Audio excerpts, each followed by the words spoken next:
Welcome everyone to Cowabunga Ranger Talk. I am Masca, and with me is the man, the myth, the legend himself, Dear DTV83. How's it going, buddy? Going good. How are you? I got $3.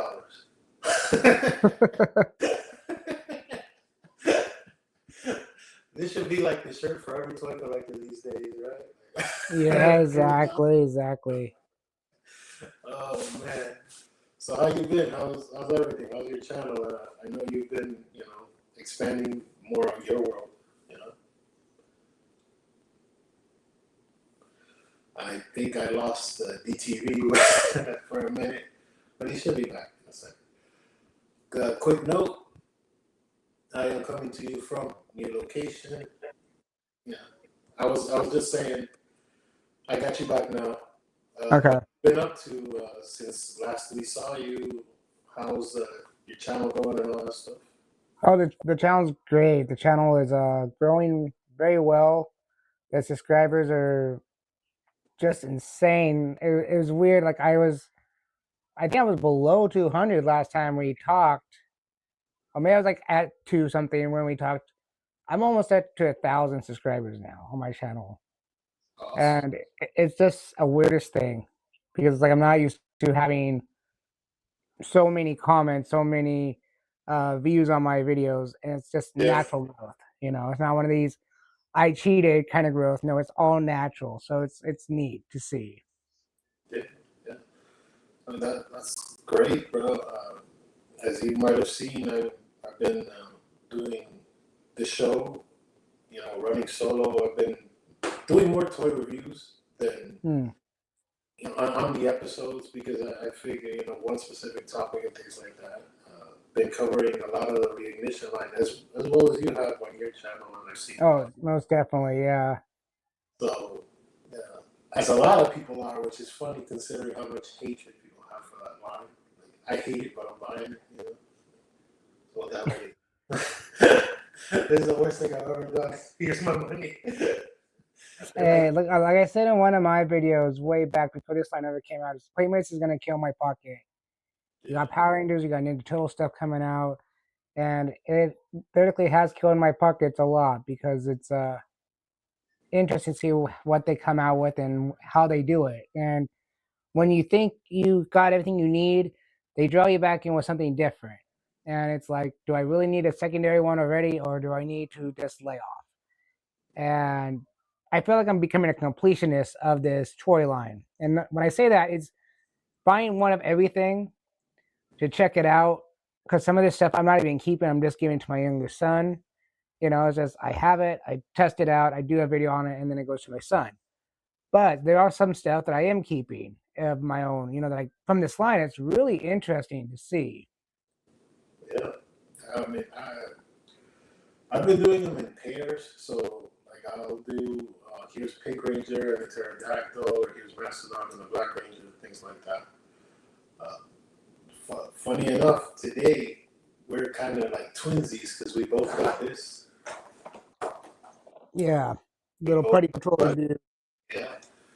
And I was thinking maybe I should, wait to do an episode on it, but I was like, man, you know what? I think it'd be kind of cool just to open it here, Yeah. See what it is. But we'll leave that for a second.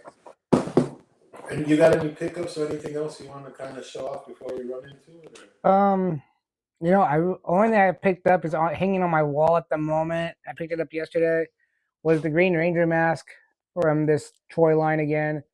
I think it's a nice little wall piece. It's bigger than I was expecting, but smaller as it was expected. If that makes any sense. Yeah, I've seen it. It's pretty nice. Yeah, and it looks great on the wall. I mean, it's like they're coming out of the wall pretty much. It's all 6 it's a good piece. I think that's what a lot of collectors are doing, is just hanging them on the wall, because they're not going to play with it. It's just a display piece, and you got all 6 Rangers immediately. Yeah. You don't got to wait for that extra one to come out. Yeah. I had done an episode reviewing this guy and doing some news and stuff, so I thought he was nice. He looks a lot like the legacy one, like think his proportions are very legacy-ish. Okay. And just because, for the hell of it, I went ahead and got this one. You know, I've been looking at that one at Walmart, and I just don't collect Funko Pops. I But don't that one collect. kind of drew my eye, and I was like, you know what? No, no, I'm not gonna start that. I'm not gonna start that adventure because as soon as I pick up one, I know myself. I want to pick up the other ones. You know, so it's like, no, I can't do it. Yeah. The only reason I bought this is because I'm gonna just try to limit myself because you can't have everything either. But I will be getting the Megazords, the Funko Megazords. So I mean, Okay. I'm missing one, really, Yeah. the White Tiger one, and I guess like the standard one of this, because this one is the one with the little cockpit in. Yeah. So the head's different, but the body's exactly the same. Do you have the Ultra Megazord Funko Pop? No.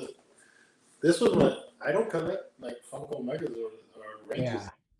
That's what I'm saying. Like I'm gonna try to just because the Megazords are Megazords.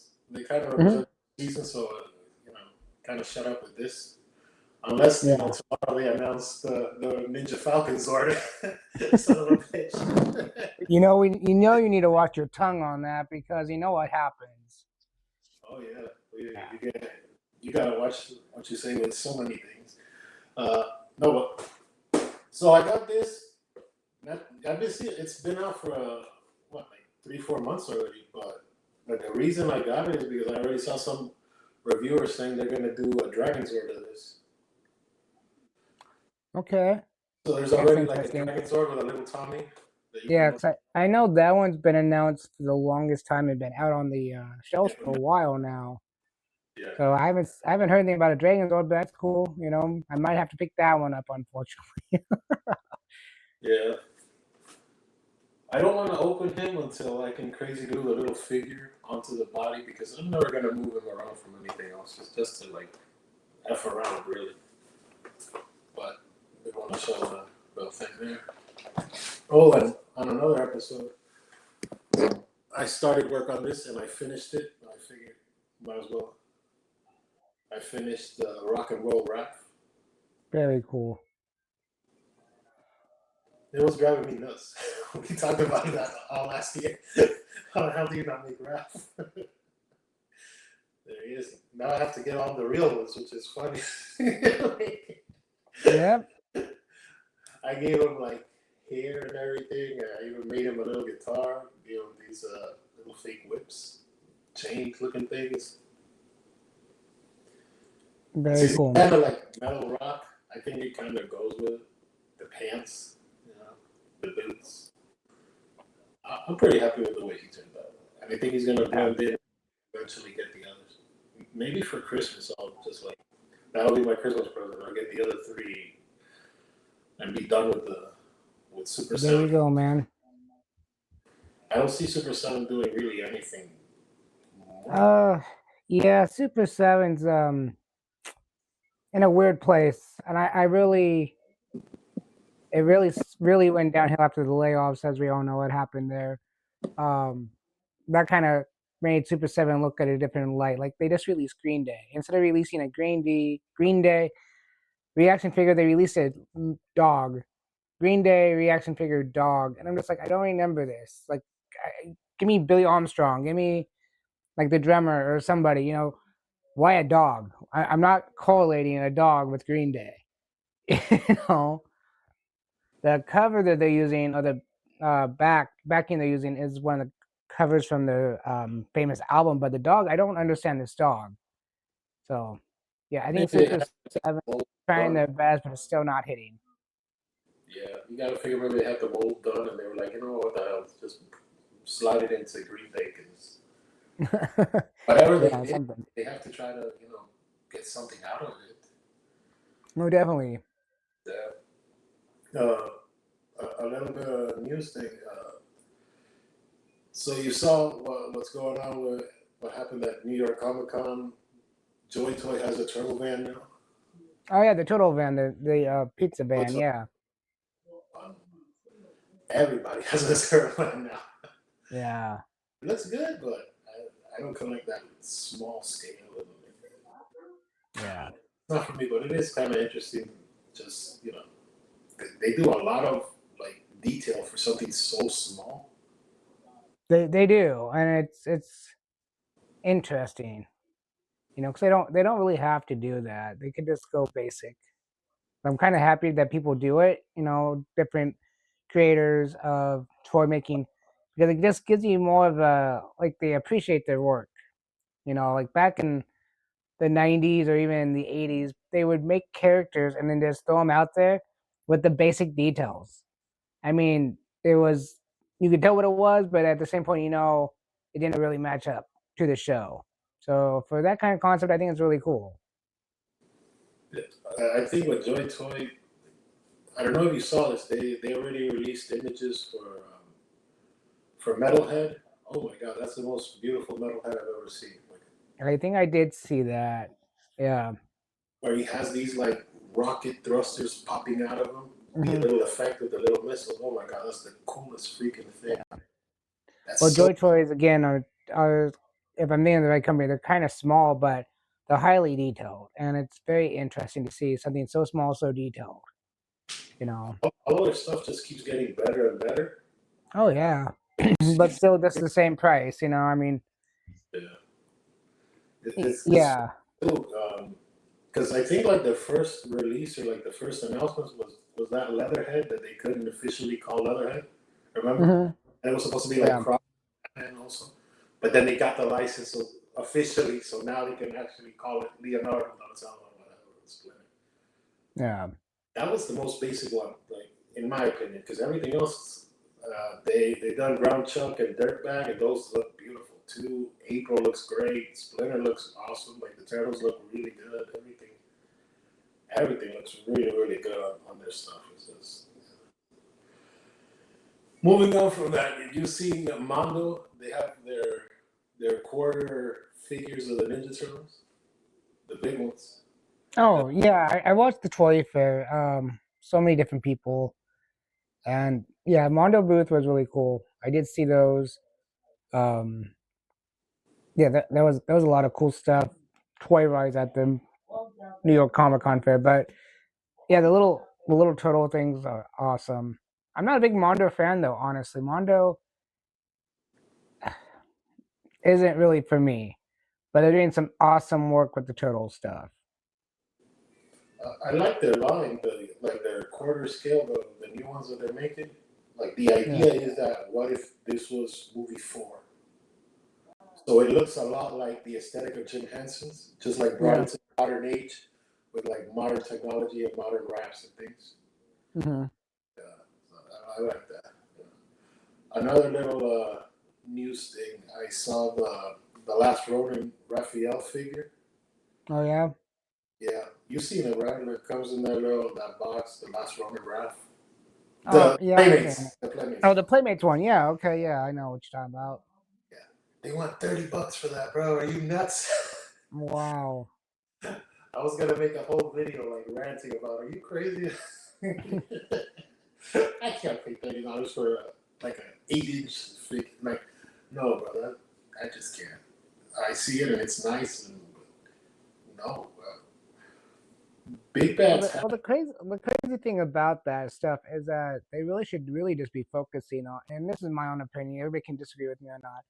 But when it comes to the toy line, it really needs to be focused more on Mikey more than any of the other characters, because Mikey is the main character of the story. He yeah, is the Ronin. When they talk about his brothers in the first book, basically he's talking about how they died yeah, and it's a the history, eulogy. and how they messed him up inside physically and mentally for losing his brothers and Master Splinter. So focusing on toy lines for, because they keep coming back to the brothers instead of Mikey mostly. I've noticed this, or the newer turtles, as I'm going to call them. Yeah, they really don't focus on an actual high end scale Michelangelo with all the weapons in his back and the way he's actually supposed to look as an old turtle, I guess you would say.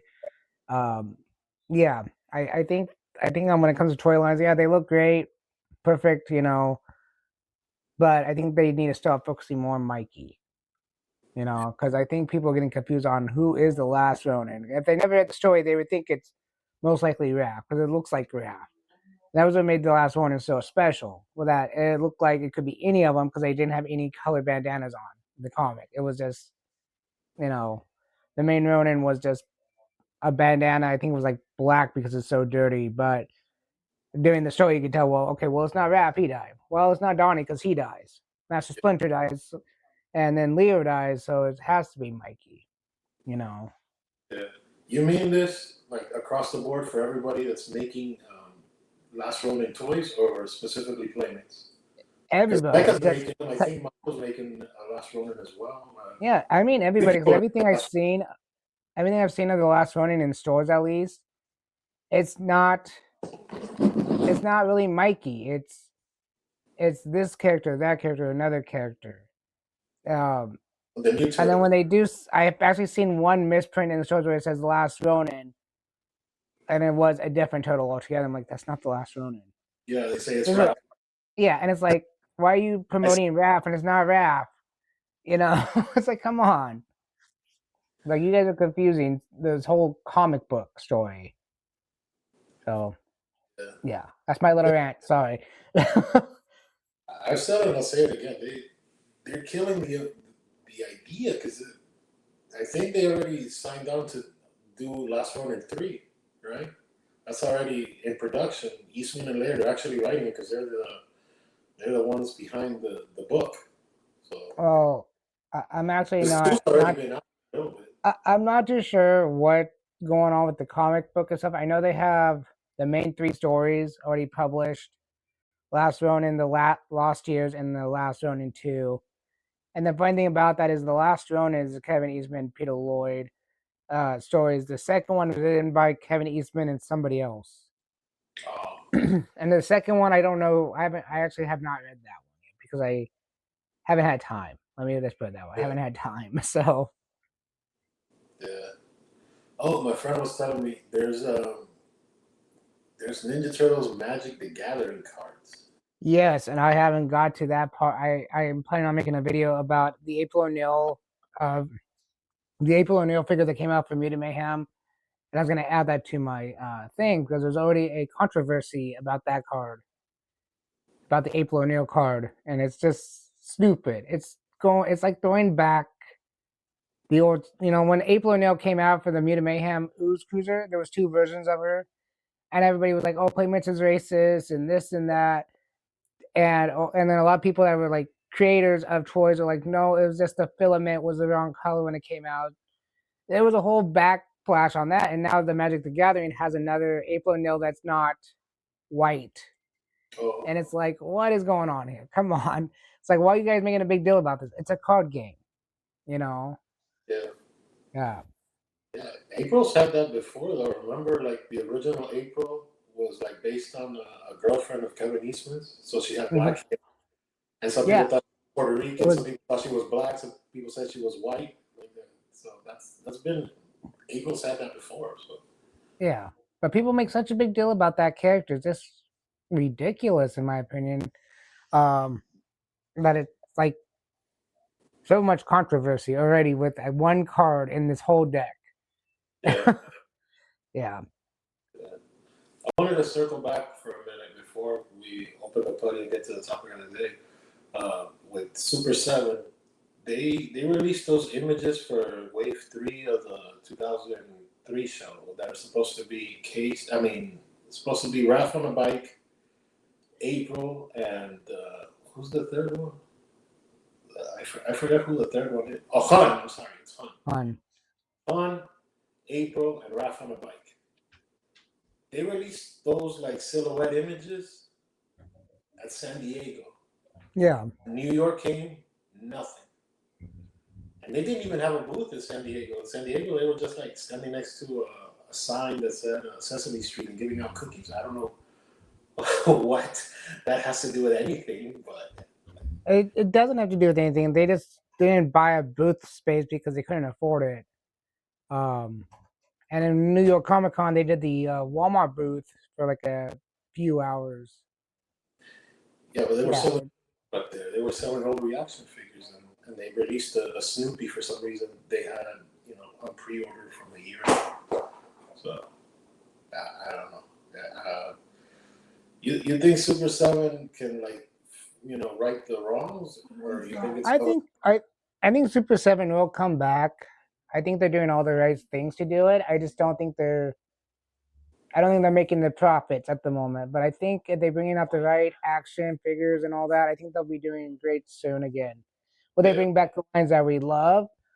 That's a high end possibility, but it's very low end scale at the moment because no one's really pushing them for it.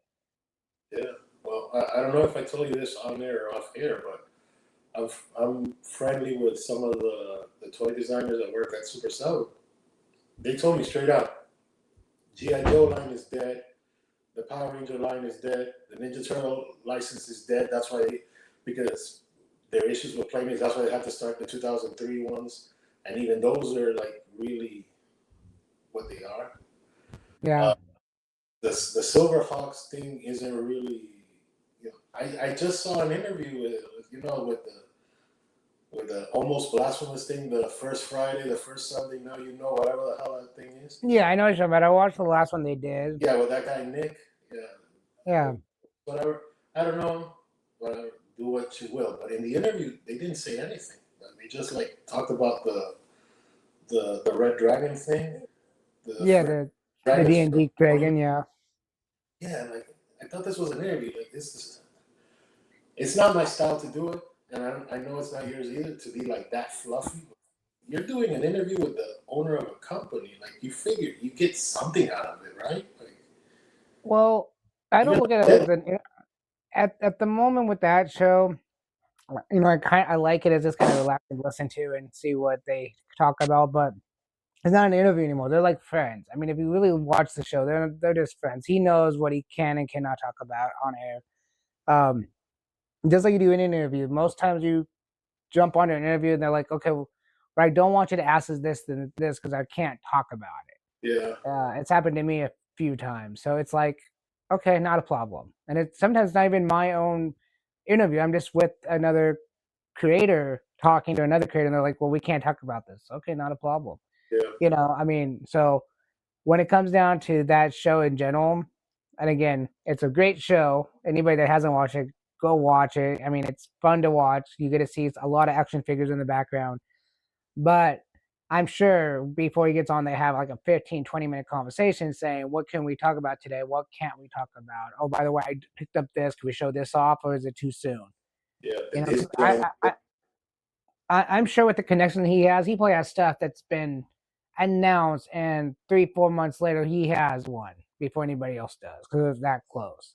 Well, it's And his company. If anybody would have him, it would be him. yeah, I don't know. It's like because you see his interviews and like they talk less and less about actual toys every oh time. yeah, Like one episode I saw, and like I'm not even criticizing. I'm just like talking from interview to if it's an interview. That's all I'm going by. I'm not even criticizing anything else. But you don't need to hear 15 minutes about the guy talking about the weather and like other stupid stuff. Like, oh, did you see Andorra, bro? You're watching. You're here to promote your channel and your toy company. Like, shouldn't you worry more about the toy company, not Andorra? You're not gonna get the Star Wars license, bro. Like, what the hell are you talking about, bro? It's like, okay, like you bring me on, okay? I'm on DTV's channel. We're doing a DTV interview. You're asking me about Mascara Fighters or Kelly Knight, whatever you're asking me about. yeah, I can't be telling you about, oh, I got a gout on one of my feet. Like, you don't care about that. It's like, no, bro. You want to know about Mascara no, Fighters and what's going on with that. You don't want to hear I got a hangnail or something stupid. Like, no. right? It just doesn't make sense, especially with how turbulent the company is. You figure, get me excited, right? Like, oh man, this is awesome. Like, you can't just be that, and then like the last 5 minutes, you try to like sneak in what the actual topic of the day was. Oh yeah, Silverhawks Wave 5. It might be the last. It might not be. I don't know. You saw the same interview I saw. If I'm Oh saying yeah. out of time, please jump in. But Well, I will say this. I know your sources. I'm gonna call them sources. Say one thing, but you know what? Any company out there may have a property license agreement with the company, and they might see it as time not to try anything. So people in a company might be like, "Oh, it's dead," and then 6 months later, a year later, maybe they're like, "Well, let's try it one more time." And where do we leave off? Okay, well, let's try a character that has nothing to do with what they're used to. 2003 Turtles, okay, something like that. And so, in my case, I collect Super Seven. They throw in, I don't know, topic of the day, Turbo. For some odd reason, instead of going to Zeo, they go to Turbo, and it's like, well, that's cool, you know, um, something different, because again, like one of the interviews that I'm sure we all have seen is where Brian says that for Turtles, some people would have grown up with the original, 89, 88 Turtles, and then some people grew up watching the 2003 Turtles. And so even though, there are two different toy lines, which one's going to sell better at the moment? And it really sucks to think about it in a business sense like that. So they could theoretically, down the road go, well, Playmates is doing a great job with the Power Ranger line, and we don't want to step on toes like they've said about a few other lines. They throw out some random character from that line, but it's not anything to do with the line that's going on by another company because they're Yeah. not using that character. Um, yeah, so there's a lot of behind the scenes stuff that Brian and some of his crew members might be thinking of. That's not the actual toy makers, but just the thinkers. I'm gonna call them the thinkers. And Brian might be looking at the crunching the numbers, or his accountants crunching the numbers, and going, it probably won't be a good thing to do that at the moment because people are too interested in doing this or that. And Yeah. our lines right now are selling these lines, so let's just focus on them so we can build our catalog up, but at the same point, bring our business back into back in business, pretty much. Yeah. Um, yeah, I won't give up hope of finishing off my line with Super Seven because you never know what they might release. There's a lot of stuff in their archives, and you go online, you see a few things on the archives, and they could bring it back out if they wanted to try again. The other thing is, you never know what the people that were laid off. You never know if they might make a toy line that will finish out the toy lines that we already have. Because they know people said we want this and this, and as a company, they might be like, well, we didn't get enough pre-orders. This sounds familiar. So we're not going to finish it out. Yeah. But then one of the creators that have been laid off might go, well, look, we had thousands of people that wanted this. We have the designs. We know how to make it. We know how to do it. Yeah. Let's do it. We can make it even better because we're not underneath their standards. You know, and yeah, it's going to be more than what we want to pay, but to finish out a collection, you might want to just say, okay, cool, let's support a new company. We know who's doing it, and let's move on. Yeah. So there's always hope to find someone that else will do a 7-inch figure that's going to look just as good as somebody else's company, or sometimes even better, as we have seen, and to fit in with the line that you already have, or I already have, or they already have, the viewers. Yeah.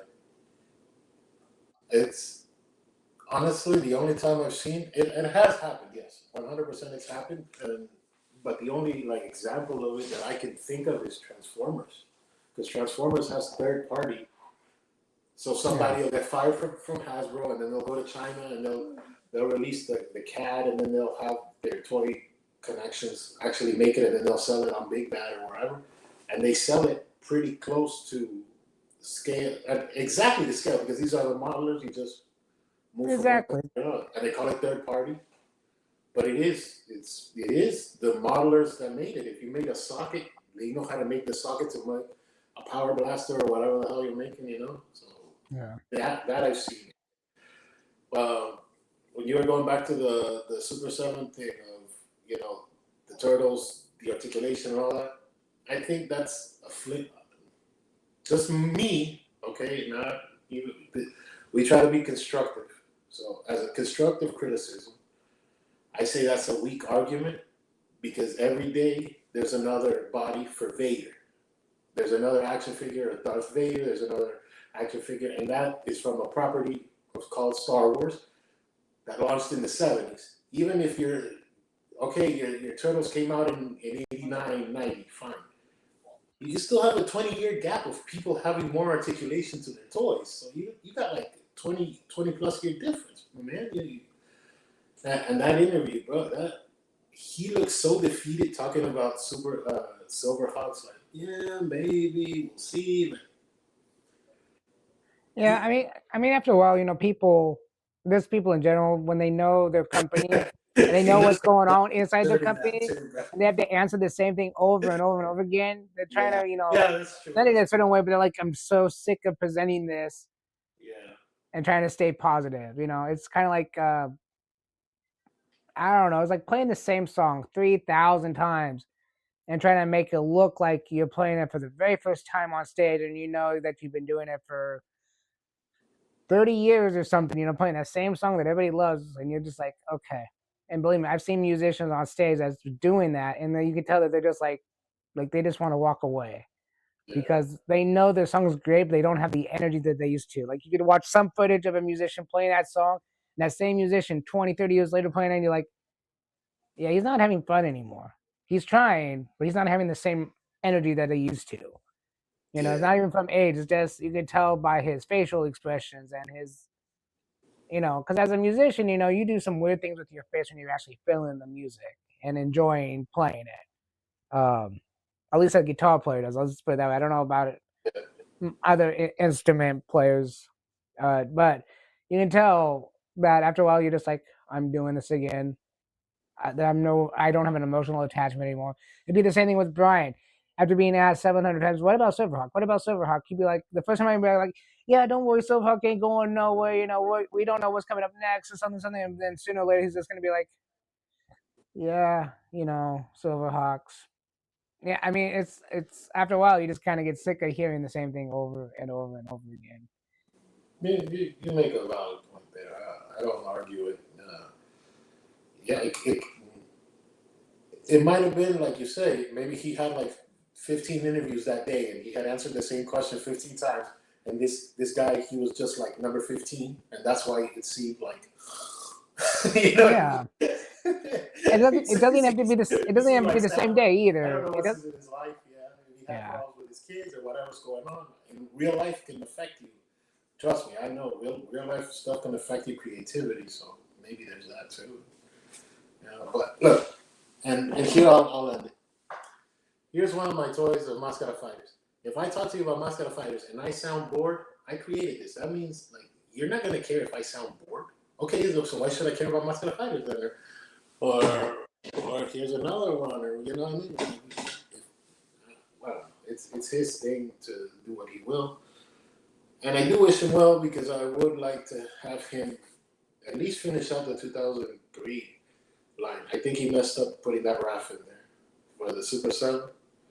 I don't think anybody wanted to get a bike, a RAF and a bike. As expensive as that bike's going to be.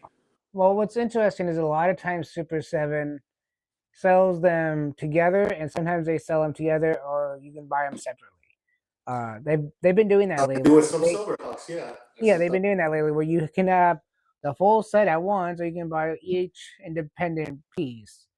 Um, and I think that's really cool as well that they're Yeah. doing that, because again, their figures have gone up in price, and that's another big thing. With a lot of collectors of Super 7, as instead of being a $55 character, now you're paying 65, 70. Vehicles you're paying 500, maybe not as much for a bike, but Yeah, yeah. you bring up a good point. Oh, by the way, the total van now is down to like 300 and something. Yeah, I've had it. I've had it for a year, so I'm good. I got my win in with the turtle van already, but yeah, I know what you mean. I got it. But going back to your point about the van, the Thundercats, they put the toy version of Panthro with the toy version of the Thunder Tank, Mm-hmm. an Amazon exclusive.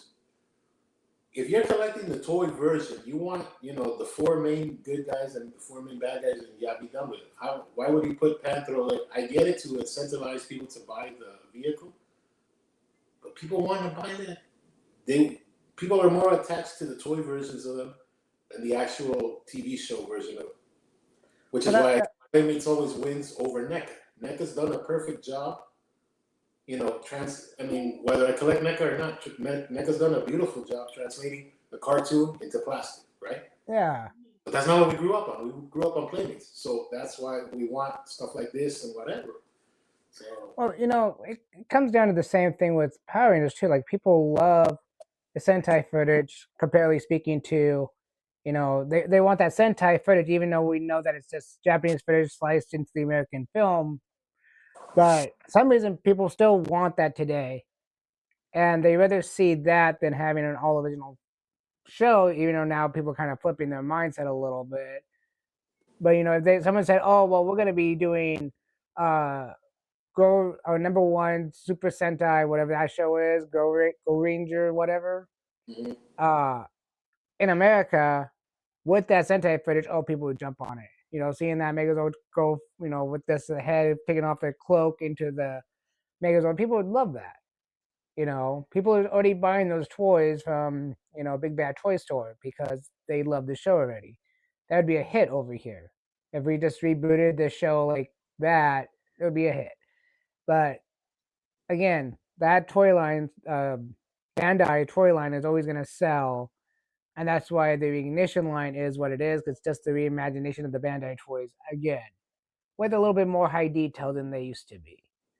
I mean, if you look at it, you've probably seen a lot of the reviews too, as like the Gordar fits with the old fashioned Power Ranger toys. Well, they never made a regular putty. That's why I No, thought they didn't, and that's the thing about the they never made a Ignition regular line. Rita either. Yeah. And that's the thing about the Reignition line that makes it so nice is that if you're a collector, you still have your old collection like I do, and you want to make like short clips or something like that, you can literally do that with no problem.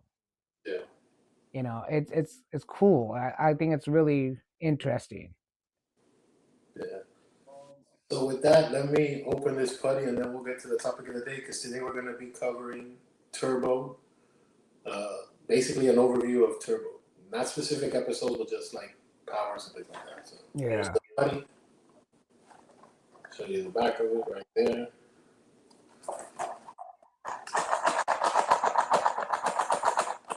He does that little head popping thing. I'm gonna try to blow you up. I'm gonna see what I can do here. I'm not sure.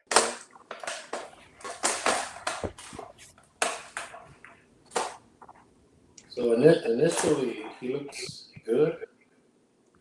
Yeah, I really have no complaints about this Putty Patroller. I think it's a fantastic Putty Patroller. The switch though is very unique. The little head movement thing, like mine's really tight on mine. Like every once in a while I can get it really easily, but I don't know if that's because it's in the package or what. But it feels really tight at times.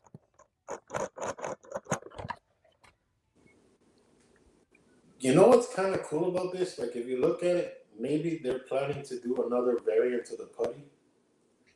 What do you mean? Okay, like putties, turn to pieces. Yeah. Maybe they could figure out a way to make this guy turn to pieces, kind of like the old one. Remember the Z putty that you press the chest so it could pop out the limbs? Yeah, I think they're probably gonna wait until they This is what I do. was showing that you could pop these pieces off. So maybe they can make a new torso or something. I see. So you Well, can have another putty release later I on. think they're probably gonna be doing that with the Z Putty. I mean, because I already know they're probably gonna be making a Lord Z. Why not? So they're probably gonna make a Z Putty, and they're probably gonna follow the old Bandai Z Putty again. You'd hit the chest and. I'm a little disappointed, and I tell you this off air. I'm disappointed they didn't release Dragon Sword like they're in New York because that way next year you can start, laying the foundation for the Thunder powers, the Thunder Zords. Because Well, you reviewed the Morpher. It's already got the White Ranger call. yeah. Well, honestly, I think with Playmates, I don't really think it. When I think back, I don't think they really had much. I think they do mostly Toy Fair than anything else. Yeah. I think that's Oh, the their. February one, yeah, Toy Fair. I think San Diego and New York isn't really their thing for big like announcements. I think it's mostly Toy Fair. Yeah. Of course, Toy Fair is like in the beginning of the year, so it wouldn't be such a big deal. But there's still a lot of stuff that we don't have yet from the Ignition line. You know, like the classic versions of the Power Rangers, or the miniature figures, or some of the aliens The are still re-release, missing. the 8-inch re-releases that they're doing. Yeah. Yeah. So I don't know if you've seen it, but Amazon has these double packs. The what? Double pack. So you get a flip head and like Rita. Or, I you haven't. I know, haven't. I've only seen the Red Ranger and the Putty. yeah. So there's the Red Didn't know Ranger there and the was a Putty Rita one. Patroller. Yeah. So there's Red Ranger, Putty Patroller, and then there's one with the Black Ranger and Rita that's coming out soon. And so I have a feeling they're going to be doing that with all of the aliens. So, and you have 6 aliens with 6 Rangers. It's perfect. You know, you got Rita, Putty Patroller, King Sphinx, Squat, Baboom, and Gordar. So you got 6 of 6.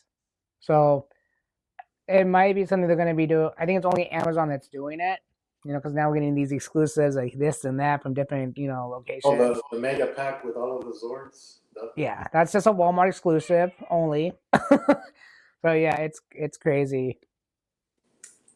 This is fun though. This is exactly what it needs to be, which is something I love. I love when something is exactly what it's supposed to be, just like hits the mark. This And is again, they're about $12 when you pay with all the taxes and stuff.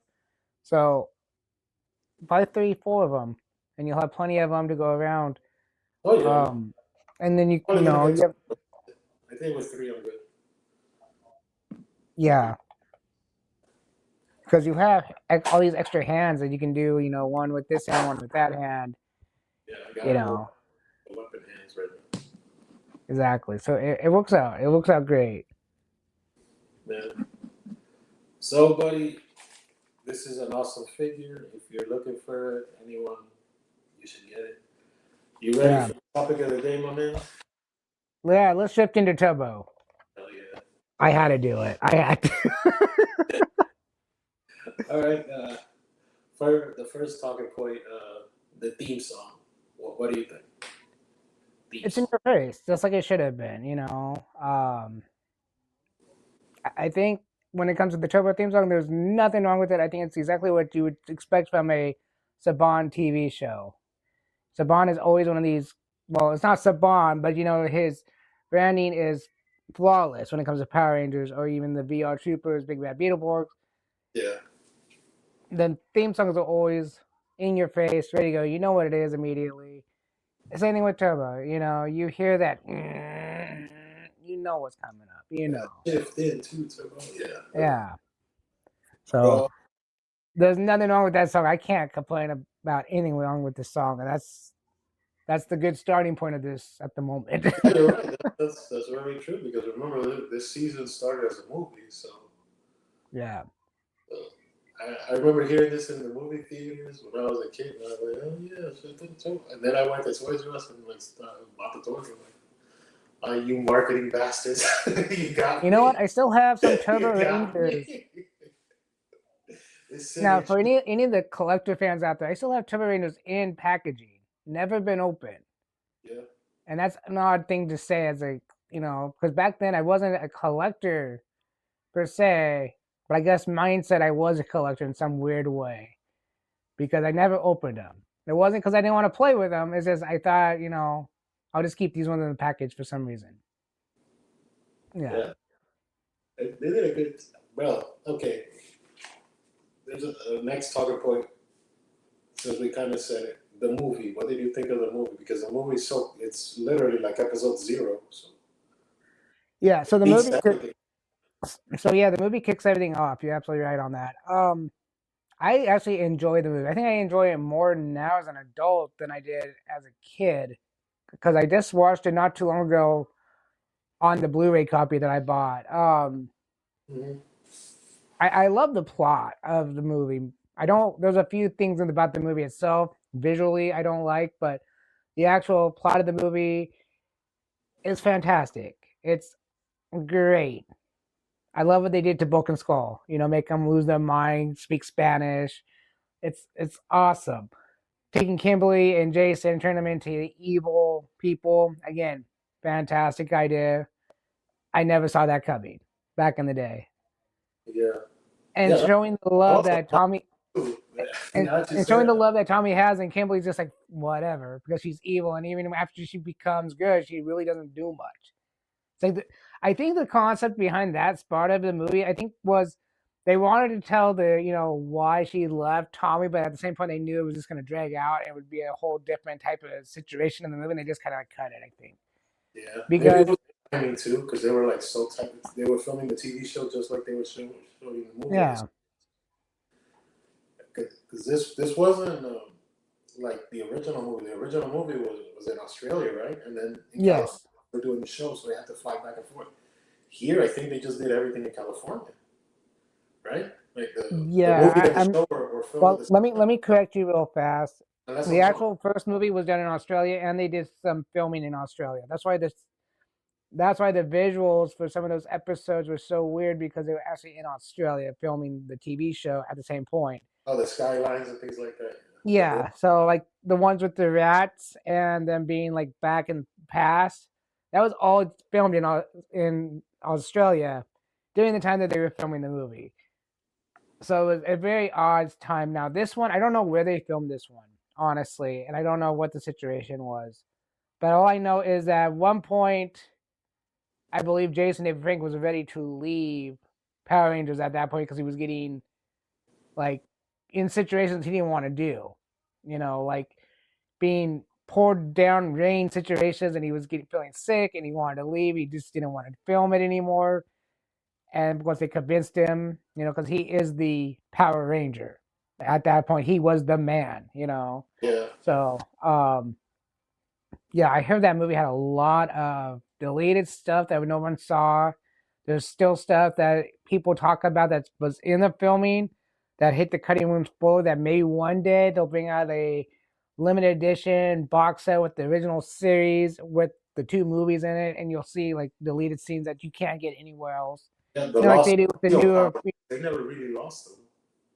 Cat Well, just they lost the never power. really lost anything. Like look at Freddy Krueger, look at the Jason box sets and all that are coming back out in 4K Ultra that have No, all these new in deleted story. That's scenes. what I mean. Like the or at worst case scenario, Cat was the only one that lost their Zeo powers because she's the only one that fell in water. If water is what kills the Zeo powers. Yeah, let's not talk about that because that's a harsh topic, especially when you look at Well, that's the di- joke, right? That's the reason there is eternal yeah. power. That's the reason Well, see, you get that's one eternal of the scenes that Johnny Bosch talks about. That they had a scene where I believe it's him and Aisha. Was it Aisha or was it the other one? I think it's the other one. Tanya. Uh, Because Aisha's Tanya. young, yeah. Anyways, they were supposed to go battle, and they were supposed to come back to the command center, and all the suit was supposed to be all ripped up. But again, if we're going to talk about Zeo powers for a second, we all know that the Zeo powers are supposed to be the strongest powers in the Power Ranger universe. Constantly So evolving, again, stronger. why do we go from Zeo to Turbo when it was not necessary? Changing Zords, okay, that would have been okay. Yeah, let's go to Zeo. Here's your new Master Zords that are 3 times stronger than your old Zeo Zords or whatever, because the Zeo Zord, whatever the concept, we didn't need new suits. I'm sorry, we did not, because, we were told in the past that Zeo was the strongest Power Ranger suits ever. As a Mm-hmm. fan today, that really starts to get to me. Back as a kid, I was like, cool, them changing costumes again. You know, um, but as the lore person that likes to go back and watch these things and understand what people are talking about, really makes you go, why? Why, Saban, are you doing this to us? you know? Um, but yeah, overall, the movie's great. If you look at it as just the movie or episode 1 of the new show, it's fantastic. Yeah. You know what I was thinking about just like past couple of days is I think what they did, they should have done backwards. So you went from Mighty Morphin powers, then you went to Zeo, then you went to Turbo. I think it would have made more sense if you went from Mighty Morphin, which were dinosaurs, right? Mm-hmm. So then you go to Turbo because you're on Earth, you would use Earth powers and whatever, and then you get the mystic powers of Zeo. So Zeo would be a good way to go there. And then if you went from Zeo to space, I think that would be a better, you know what I mean? Like powers just keep elevating because the original powers are from my dinosaurs. Yeah. Dinosaurs. Then you use the earth, the cars, the styles, and then you move on to the Mystic Crystal or the Zeo, and then now we're in space and now we're doing something else. I think it just would have made a little more sense. Well, Powers. yeah, it made more sense in Because you're on Earth, that right? sense. You have the Earth. If you lose the Mighty Morphin powers, you're gonna use cars. But Yeah, I'm gonna just say this, and the fans of Power Rangers can yell at me or maybe agree with me. They really should have never made the Turbo show because the Sentai show was a spin-off of the Sentai shows. And it was supposed to be a comedy. It wasn't supposed to be taken seriously. And so for Saban bringing it over here, making it an actual Power Ranger show, I hear that, in the conference room they were having troubles deciding should it be serious, should it be comical like the one in Sentai. It really should have just been skipped, in my opinion. Um, yeah, I just think they made a bad decision on that one. They could have went from Zeo and writing their own stuff for the year or two before space, because Saban was always following Sentai. We got Zoo Rangers, we got the one that was we miss one whole series that they could have done, after Zeo. They could have went back to that other the Ranger Zords set. are Die Ranger. We use the Zords, so it's not like we did not use any of the Yeah, but it's Die Ranger. it's a visual thing. I mean, they could have went back to Die Ranger and just switched up the Zords even. Here's Die Ranger with the Turbo Zords. No one in America would understand. No one in America would even care. They'd be like, oh, that's awesome. Because even by then, you wouldn't need the White Ranger because the White Ranger doesn't even come in until like way later on in the series in the Die Rangers. I just got done watching it, and again, it would still fit. They could have just changed the coloring of the White Ranger to a different color and still let Justin be the kid because that would have fit the whole series. Because the White Ranger and Die Ranger was a kid. So, yeah. Or you could have done like they did in other shows where one person gets the powers, but then they have to immediately drop them, like they did Dino Charge. Originally, Yeah. the older dude gets it, and then he gives the powers to Kendall because he wasn't meant to have the Purple Ranger powers, but he got it because he got it. So that'd be kind of cool. Like, okay, Justin's a White Ranger, and then he dies or he gets injured or whatever, and then you bring in another person to play the real White Ranger. So you could kind of split the difference there. Yeah. And that would have been cool. You think next talking point here, continuing the Zeo timeline, because if you're following timeline, you think we should have used another set of powers? Because remember, before Zoo Ranger, there were like 14 other seasons. Because I think Zoo Ranger was like the 15th, right? So that we had like 14 other years of suits we could have used. What do you think? Suit wise, aesthetically, you think that was the right choice or right powers? I think the only problem with that, honestly, would have been footage. Um, because if you look at the footage, it's too old. But yeah, some of the costumes like Jetman would have been awesome. There's a lot of Sentai, costumes that would have been really cool. And actually, I believe it's Jetman was the actual first one where they had the mech actually combined because they had two mechs in that one and they actually combined them together. Um, but see, it would have worked because you still had five Rangers like common Sentai. Um, yeah, that would have worked out beautifully instead of doing Turbo. But again, I understand where Saban was going with, let's follow what Sentai's doing, no matter what it is. Sentai's making $1 million off this show. Let's follow it. Yeah. So, All right, next talking point. Diva Talks 1 or Diva Talks 2? Because there was two different actresses. Which one's your Diva Talks? so this gets a little tricky because I'm always gonna like the first Diva Talks. Yeah. Especially the one from the movie. That's when you think of Diva Talks, that's the one I think of. If Yeah. you were starting this show without seeing the movie, well, one, you're going to be lost. What happened to the powers of the other one? But you can tell that it wasn't the same actress. Even when I was a kid, I could tell that it wasn't the same actress. I was like, what happened to the actress of the movie? And then later on in the series, they bring her back. So I think she was pregnant, right? Like she was pregnant. She was on maternity leave. And of course, when that happens, you can't be fired from anything legally, in the United States. So, yeah, she was on maternity leave. She had her kid. She came back, Yeah. and so yeah, that is Diva Talks #1 in my opinion, and still is on social media today.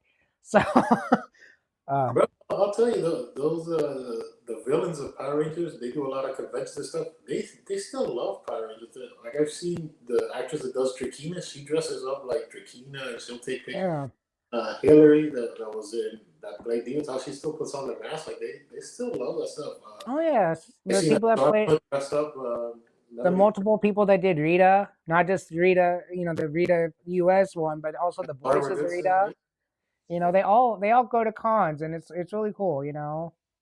They still show love for the brands. Yeah, I Next, think no, sorry, go ahead. uh, I think the people that really had a connection to the Power Rangers show are the ones that still go to the cons. I mean, there's a few that are there for other reasons, but you can tell the difference between the ones that are there for the fans and the ones that are there just to make a buck or two. This shirt rings true again. So anyways, let's move on. I mean, that's a deep dark secret that another channel does. Uh, let's walk away from that. All right, so cast. What do you think of the cast? The initial cast, at least the bringing over Jason David Frank, Tanya, Catherine, Rock. Okay, What do you think? And I the Justin, the cast, because that's usually point of contention. At least the first cast. Let's go with the first cast. What do you think? okay. So it's a great cast. I mean, from zero to this, it's a great cast automatically. They deserve this film. When it comes to Justin adding into this cast, I think I think it was too soon. I think they should have waited till like the actual TV show started and just let these Rangers do one whole movie together instead of having Keep Rocky, and then he loses the powers in like episode 1 of the TV show. something like he gets in a car accident or Rocky, something, and and that sounds funny because it's Tobo, but or maybe he has to go to another country or something, and he has to give up his powers, not get hurt as a karate person that's been doing it for years. I always thought that was kind of lame. I mean, yeah, you could always get injured in the ring. I get it, but he was in practice when he got injured. I thought that was kind of weak in my opinion, especially when I get older and watch it again. I was like, you're a Power Ranger. You have all these powers. You have taken hits. You have flown out of the Megazord, and yeah, you get hurt by doing a spinning roundhouse outside the ring. gets you out of the ring. It's, Yeah, it seems a little fishy because you can fall on the ground, lose your powers as soon as you hit the ground, and be fine. But to me, I think that was fishy. I think they should have waited for the Justin thing when the TV show came on, yeah, or maybe even make it where something happens at the end of the movie to yeah. make him lose his powers. Like I don't know, he could even got a concussion by doing the tournament fight and ended up in the hospital, and the whole Justin situation happened then. Can't remember who he is, or something, or he has like head damage enough where Zordon's like, we can't allow that. You might flip out on it, or something, something. But I think it was too soon to add Justin into the mix. Yeah. Me going into the cast, I think they like came up with this storyline of him breaking his back and all of this. Like they could have made this so much easier if they just had like Billy do a cameo and say, "Hey, I need help in Aquatar," and Rocky's the only one available to go. So Rocky leaves the show, and that's it. There's your escape, right? Because you didn't kill off Billy. You just had Billy move on to Aquatar. Yeah. Zio is close enough so you can make an excuse for Rocky to go help him fight with the Aqua Rangers or whatever. So you could have done that. Oh heck, let's make one even better That's yet. this Let's is the make one. fastest thing, right? To get him Yeah. off the show. Billy needs help in Avatar. That's it. Well, Cool. here's another thought, a pattern on this. We could have literally had one fight as Zio and have him captured by Diva Talk somehow, and he can't, Morpher gets taken away or something, and Zordon has the powers of the Turbo and needs somebody to fill in his shoes. Yeah. And there's like a lot of the Sentais that have been remade over here. Justin has the powers. He was giving them back to Rocky, and Rocky says, "No, you keep them. They're meant for you." And he Yeah. walks off in the distance, or goes fights in the tournament and wins the tournament for Angel Grove. You know, I mean, there's so many different ways of doing them instead of making them, "Oh, you broke your back." Well, you could have just done it. Look, if you want to kind of keep him inside, you could have said Justin's his little brother. Rocky's hurt, so his little brother's taking his powers. He lives with him. It's his brother, right? So if anybody knows you, it's your brother. It's Yeah. Rocky's little buddy just grabs the morpher and morphs. And even if you have Steve Cardenas, you know, the actor or whatever, even if you have him as part-time, then you can kind of like, you could play with it too. Because like, oh, now he's connected to the morpher grid so they can both share the turbo powers. So when he's an adult, you know, doing adult scenes, it could be Rocky. And when he's a kid, it could be Justin. And because they filmed both scenes. They filmed scenes of Justin with a kid-sized version of the turbo suit, the blue turbo suit. So you could have played there. Another thing I think with the cast, you could have, you want to get rid of Rocky for whatever reason. He's leaving the show fine. You could have had him be fighting some bad guys and he loses the connection to the morphing grid, which literally breaks the connection with the Zeo powers, which is why he takes the final hit, kind of like when Billy took the blast in the command center, that now he can't absorb the Zeo powers because he's got like negative energy or something. You could have made some sort of like thing like that. Rocky's got the Zeo crystal for some reason, and you know, he gets beat up, he gets destroyed, he gets injured, and he breaks the connection. That shifts in the turbo powers, and that makes sense. And that's why you would do that, you know.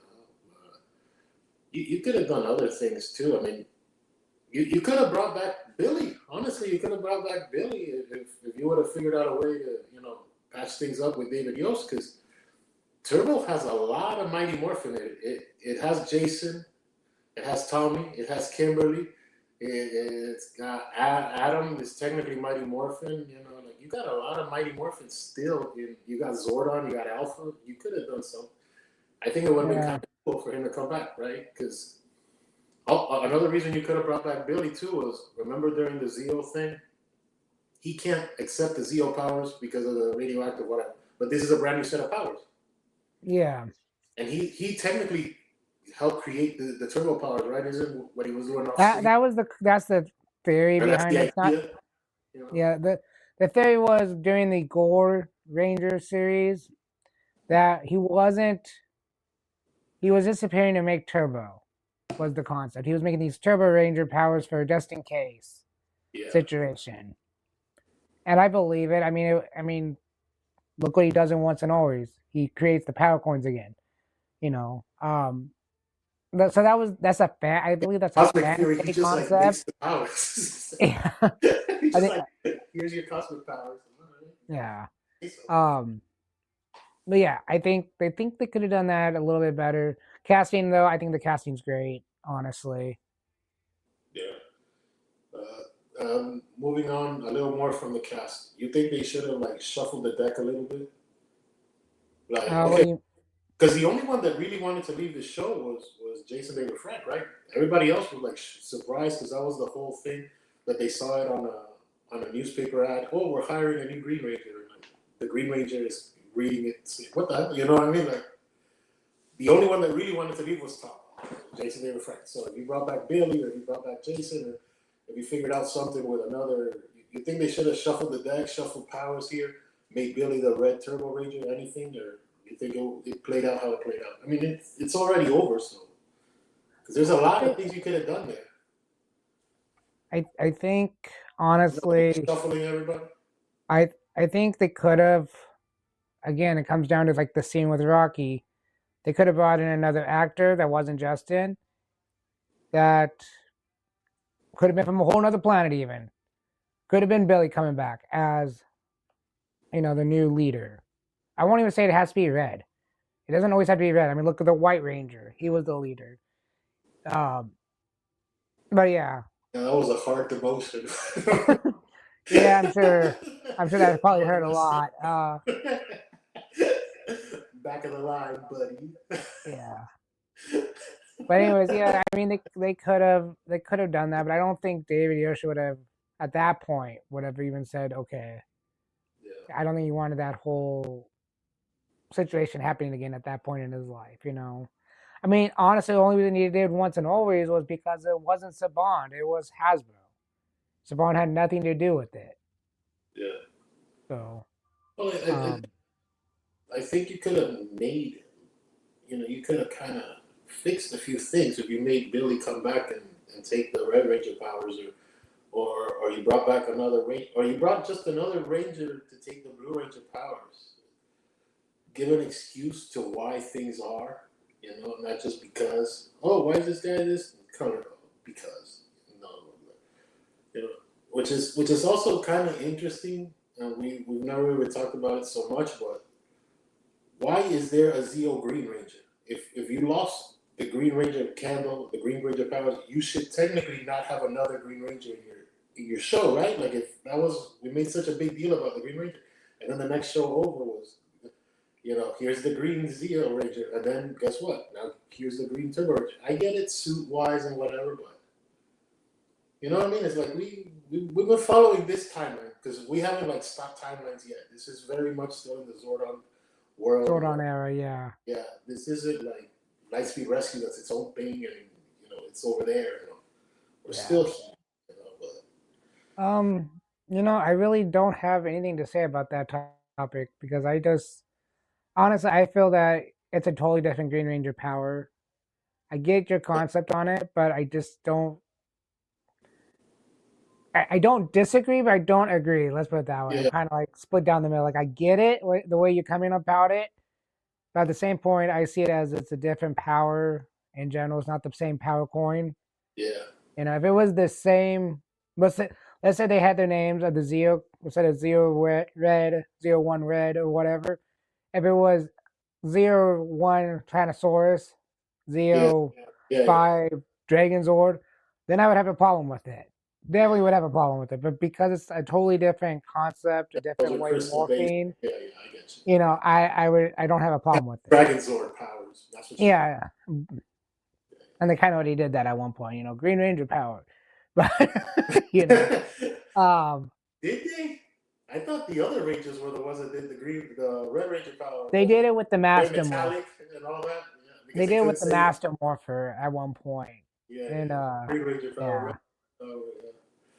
yeah. Yeah, because they technically, I gotta see it again because I don't remember if when they did the power transfer for the people from Stone Canyon, if they actually said Tyrannosaurus, Mastodon, and Saber-tooth Tiger, or they just said Red Ranger power. Because they did new cutscenes for that. Remember new morphs, and they Yeah, had I like don't. the white tank top and all that. So I have to see Yeah, I it. don't remember them naming names. I just remember the big gold Again. sword, and that's it.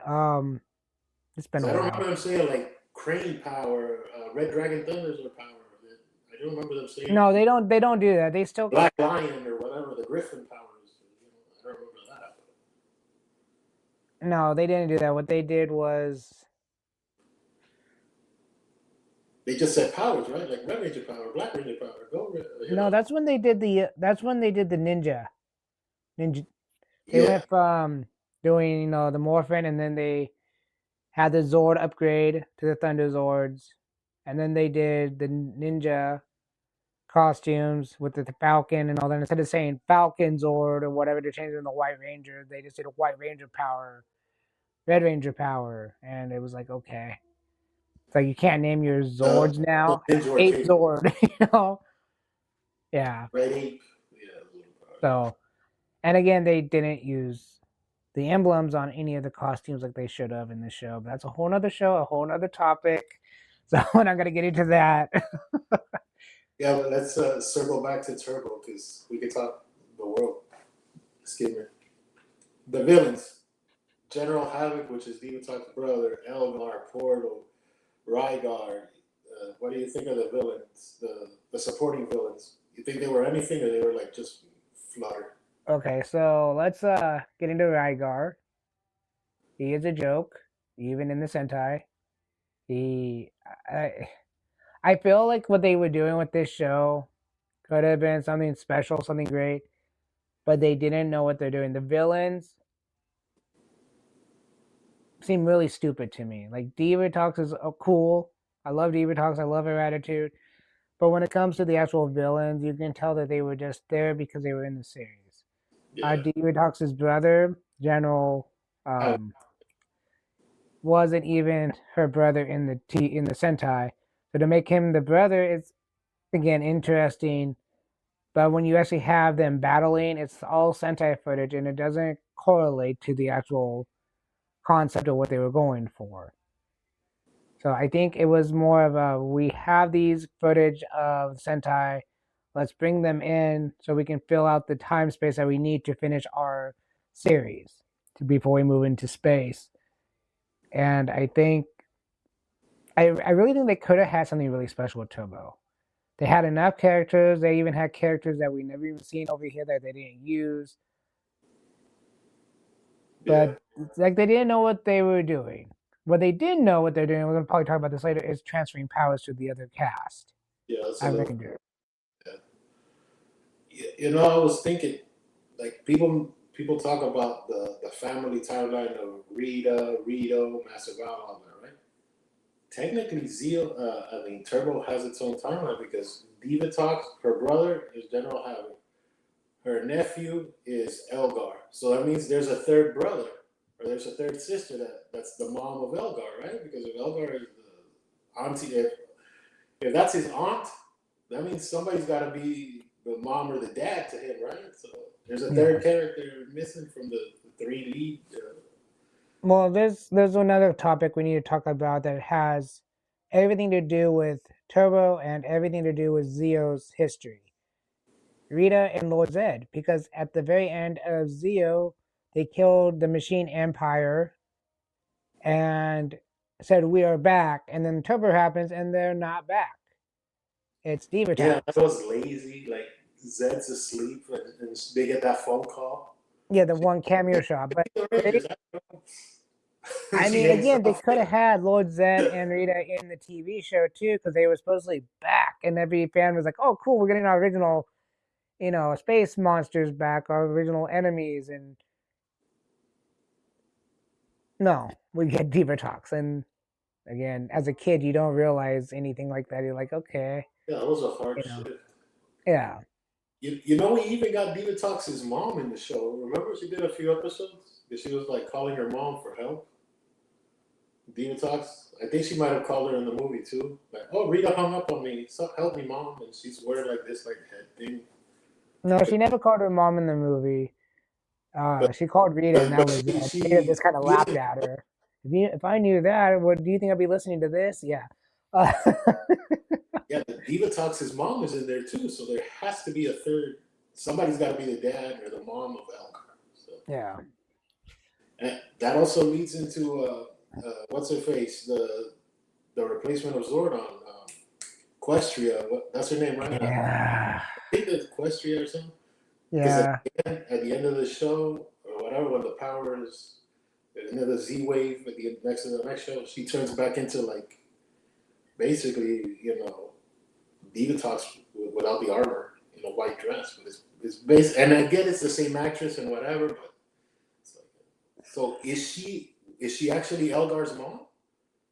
No, so what was supposed to happen? They're taking the Sentai idea, and again, if you haven't watched the They're not the Sentai, same character.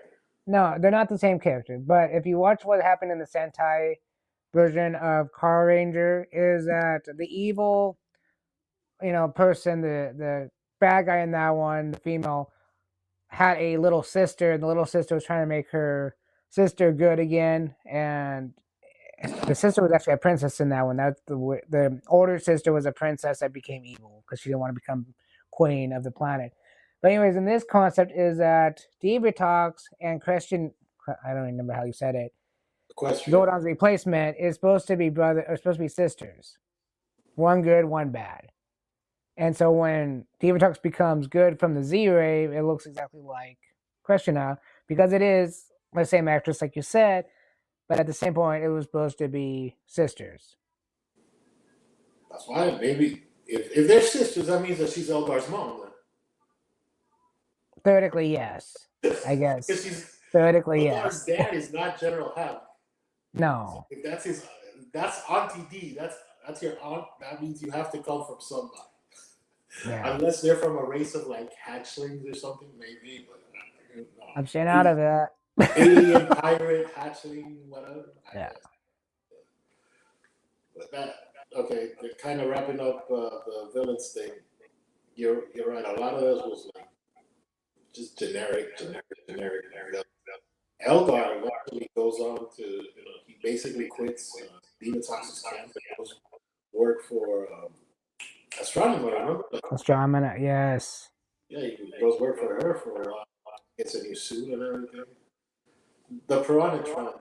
What do you think? You think they were good looking? They Okay. were So bad? this is what I have Movie a problem. Piranhatrons. Go ahead. This is what problem with the movie. Those Piranatrons in the movie is a joke. They are so human-like. They're Yeah, a because they have joke, a mouth cut. right? Well, not only that, it was just the way they were built. If you look at the TV show version of it, they look like they're fish monsters. The ones we have in the movies look like they're just generals. The gouge or whatever you call Yeah, that. yeah, That's they just look like they're humans, nothing special. The Piranatrons in the TV show matches the ship almost. They look like they should belong in the movie, not what we got in the movie. yeah. It definitely did not scream, oh, it's a space alien. It screamed that, oh, it's a guy with makeup and it's like some kind of like armor, and that was it in the movie. Yeah. So I think the movie ones suck for the kind of character they're supposed to be. The one in the TV show I like. The only problem with the TV show I had is like the Power Rangers wasn't even scared of them. They had no reason to even worry about fighting them. Like, good example, Z Putties. When the Z Putties came along, they had no way to destroy them. They had no idea how to destroy them. They just kept coming after them until they figured out, oh, you have to hit the Z in the center to destroy these putties. These monsters come along and they just act like these are just wasting my time. Metallic goldfish. Metallic Yeah, piranha.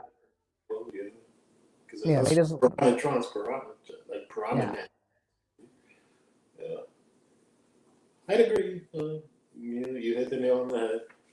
To kind of wrap up this next point, because we've been kind of back and forth on the powers in general. What do you think of the turbo powers? Good, bad, wasted. Well, you think they were weak? I mean, what do you think of the powers? I I don't think they're weak. I think it was just I just really want to say they're kind of like a filler. Like the whole show to me felt like it was kind of a filler. Like okay, we got these new powers and oh the like we got these new powers, but we don't really like. I feel like they could have done something really cool with them, but they just don't. It's like the whole show was a joke, basically, Yeah, in my opinion. I mean, and they really didn't have much to go on, and that's part of the issue. Is like if the if the Sentai version had more to go on, they would have more to go on. But because yeah, they didn't, it led to this show that was decent. Okay, the powers were okay. They didn't really do much with them. The when it comes to like the Zord concept with the power part of it, again, a lot of stock footage that was just like they just used the same thing over and over and over again. yeah, Yeah, I think it was just a kind of a waste of time just trying to get to the next Sentai as fast as possible, but having to wait because we did not have the rights to it just yet. yeah. That actually leads to the next thing. So now, cast number two: TJ, Cassie, Ashley, and Carlos, and Justin staying around. What do you think of cast number two?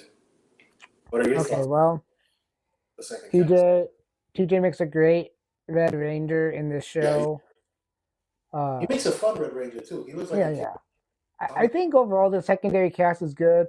I think there's some major plot issues there that, like when you see TJ and I think it's Cassie on the bus, and there's a Cassie. No, it's the other one. Yeah, it was Cassie. It was a Cassie. Yeah, She was singing and everything, and everybody basically told her to shut up. She didn't want to even do anything with the Power Rangers or have anything to do with them originally. Like, she was like, let's go help them. Not the Power Rangers, but like, I think he saw like, um, who was it? One of the other Rangers he saw was like losing, but they wasn't morphed yet. And he Yeah. wanted to go help him, and Cassie's like, I ain't doing that. I don't know what the heck you're doing. Have fun, and walked away. Yeah. But she still becomes a Power Ranger, and it's I think the Ranger cast itself got better. That second cast got better when they went to space. Yeah. When they moved on to the space show, I think it got a lot better. Um, I as I think said, there I really feel like the show is just a were, filler. yeah. Um, let's let's find a cast because we want to get rid of the other cast because we're getting too old for the TV show. At that point, that's probably what was really going on. Was they're getting too old for the TV show? Let's kick them out and get a new cast going. Um, I think the new cast did good. I think they did great for the show. What they had to work with, you know, um, the human side of the show was great.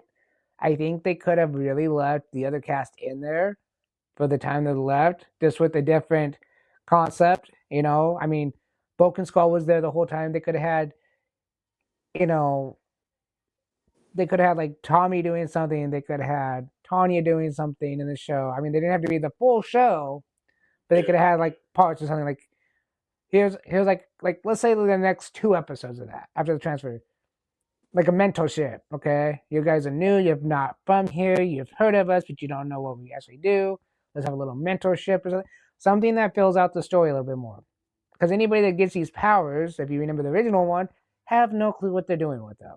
But these people got them and knew exactly what to do with them. I thought it was kind of weird. Yeah. When you get older, you see this in a different light than if you were a kid watching. Like, oh, somebody got new Yeah. powers. The Power Rangers is an automatic boom. We're not doing the Matrix here. You don't get programmed. You just get these new powers that you got to deal with. Yeah. Okay.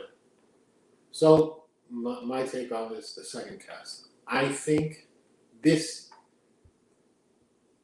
this could have been this exact point could have been where you bring back Billy. Because if you wanted to have a Blue Ranger little kid, okay, he was part of season 1 of Turbo, and then season 2 of Turbo, Billy comes back or Rocky's back is better, so Rocky takes up the power. And since Rocky's a veteran Ranger, everybody else is leaving the show, but he comes back. You can figure out keep a veteran Ranger and make the Blue Ranger, or bring back Billy or whoever, or bring back Jason, dude. Bring back the Red Ranger, Austin St. John, or whoever, but bring back a veteran Ranger to take the Blue Ranger mount, so you can kind of split the difference there. I think as far as TJ, I think he was a solid, character, fun. Yeah. I think there was some missed opportunity with the Pink Ranger though. Patricia Jolie, I believe is her name. She has everything to be the face of Power Rangers. She's of Asian descent. I don't know specifically where if she's Asian American, and I'm not trying to get into all that. I'm just saying like we use Japanese footage, so aesthetically Yeah. she would be a very good, that would help. Like if you want to talk about Latino stuff, I'm Latino, so I would be just sometimes things just fit. So I think there was a missed opportunity. She's also very attractive. You could put her on posters. You could put her on. You can use a lot of things with Patricia. I think there was a lot of missed opportunities there. You could have kept her along for other seasons. You could have done other things with her. The other characters, I think they were fine, but they were like, do your role, do your role, do your role, go home. You did your year, type thing. But I think with her, you could have really built out the world. You could have done more with her and the Phantom Ranger moving forward in the next season, or you could have done it. You could have done a million other things. You could have, Yeah. because eventually she's supposed to eventually take the powers of the Lost Galaxy Ranger, right?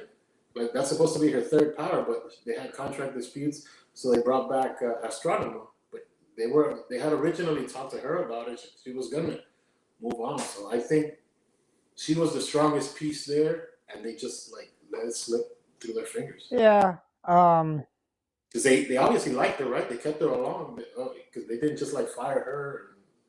The only one they got rid of was Justin when they went into space. But I think her, Yeah. she was, and she was a good representative for, Justin does come back in the show though yeah, as as a a kid. Turbo Ranger. So that happens later on to help. I think it's like something blue. It's an episode called something blue. Anyways, and that was a whole nother subject too with the Power Ranger Turbo slash um space. That's a whole different crossover show that only happened in America. Thank God for that. Yeah, I just figured like she was a very big missed opportunity, kind of like Adam. Yeah. Everybody, Adam, everybody loves Johnny Young Bosch. He was kept around from Mighty Morphin to Zeo to Turbo. He did Operation Overdrive. These are good people you could have as representatives of the brand, kind of like in Oh wrestling, yeah. spokesperson to represent the brand if you keep them along. So I think that was another missed opportunity right there. You know, maybe keep Adam around and make shift Adam into being the Red Ranger and make TJ the Blue Ranger. Whatever. When you did the power shift, when you did the power transfer, there you could have done something because if everybody else wants to leave, you promote kind of like we were talking about SPD, like you promote ranks. Okay, Adam's promoted to Red Ranger now. Okay, now he's the Red Ranger and he's staying on to lead the new team. And I don't think it would have affected the show that much, anyways. Like having Adam as the lead and Well, like I said, they could have been. because Adam's a good actor. Yeah. Well, like I said, one could have stayed there. It'd be like Billy and Zio. It'd be like a mentor. You guys got the new powers, but let me teach you how to do them properly so you don't get hurt. In Mm, your very first fight. You yeah, know, let me explain how these powers work because you guys need to know. And he could have been another Billy, Adam, and there you go. You have a good point, but he doesn't have to be a ranger. He could just be part of the show doing something like Billy did, mentorship. Hey, you got Justin. Hey, Justin. You need to sit this one out. Whatever kind of thing. yeah, Because honestly, my first thought about that is, okay, you're a Power Ranger, you're a kid, you got this group of people that know you. You got your team. They know what you are, but then you got this new team, and they have this kid next to them. yeah, Why am I working with a kid? You know? yeah. You, you make a good point there.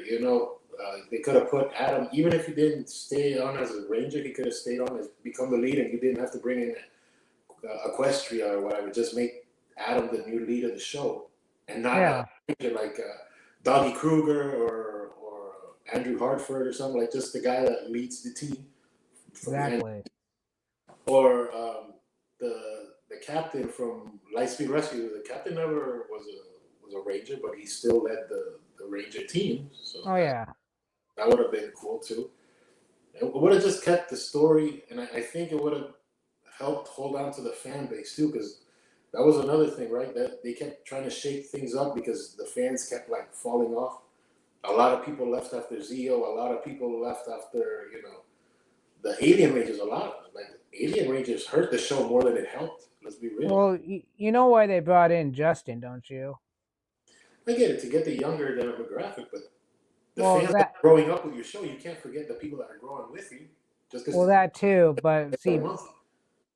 see at that point, Big Bad Beetleborgs was winning the competition over Power Rangers. Even though it was a Saban show, they were getting more views, more ratings, all that stuff because, well, in my opinion, it was new and it was meant for little kids. And so Saban thought, let's bring a little kid into the Power Rangers and let's get the Big Bad Beetleborgs fans over to Power Rangers. And of course, it didn't work. It didn't work. In the long run, it did not work. But the, again, later on, Space was supposed to be the very last season of Power Rangers because Turbo was flopped. Turbo Yeah, was a flop show, yeah, and that I really think that's half of it was because the original cast left the show at that point, and they brought all these new people in, and everybody's like, "These ain't Power Rangers. These are some new cast. We don't know what this is. We're done."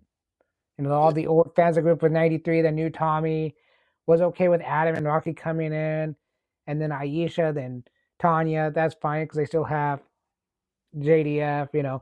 But when they got rid of everybody, a lot of people just said, "We're done. We're done."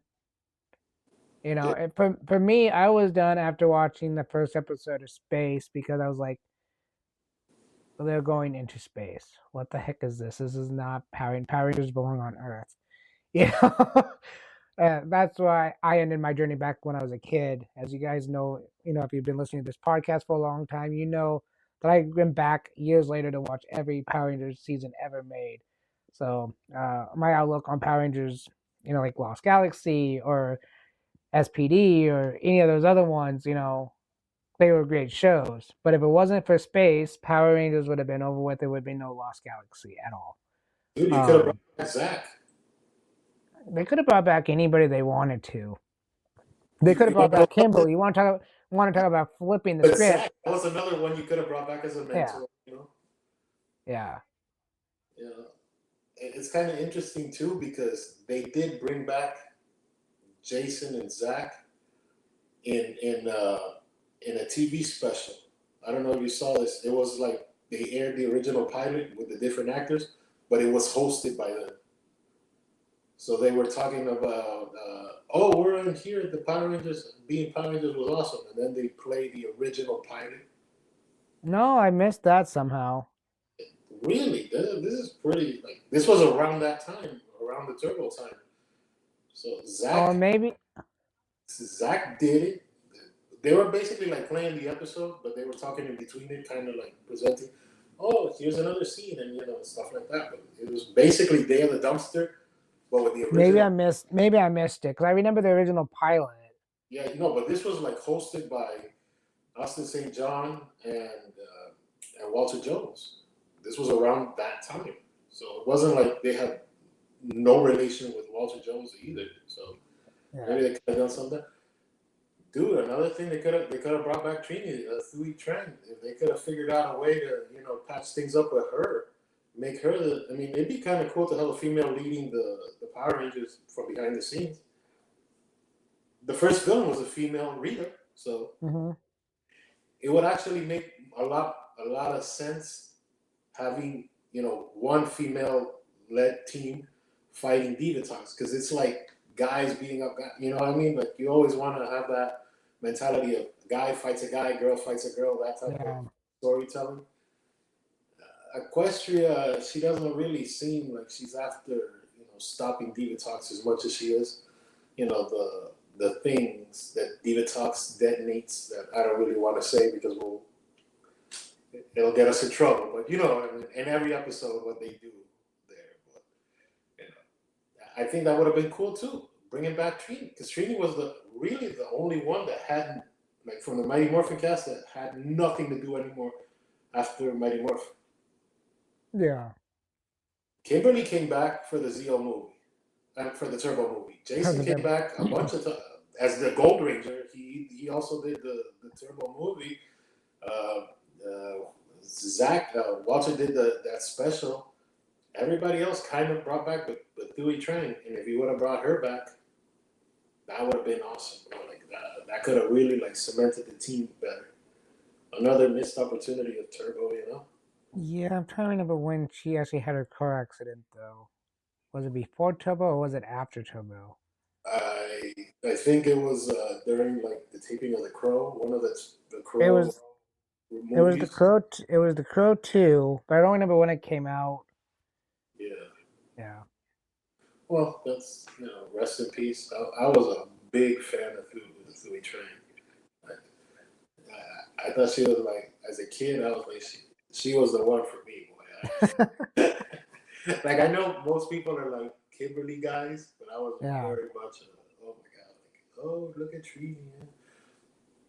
But that's in the past. Let's move on. Next talking point here is the Zords, the Turbo Megazord, the Rescue Megazord, the Blue Racer, and Artillatron. Those are the four that I remember. If I'm forgetting a Zord, please tell me about it. What do you think of the Zords? Well, the main Turbo Zords The Turbo is Megazord, yeah.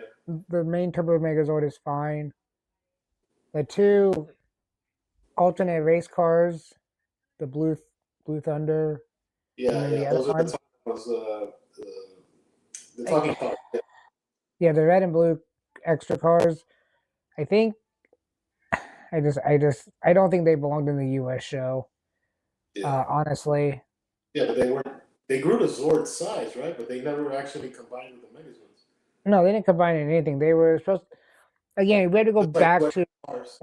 the Sentai to understand what these Zords really were, or these extra vehicles were. They were the strongest race cars in the universe.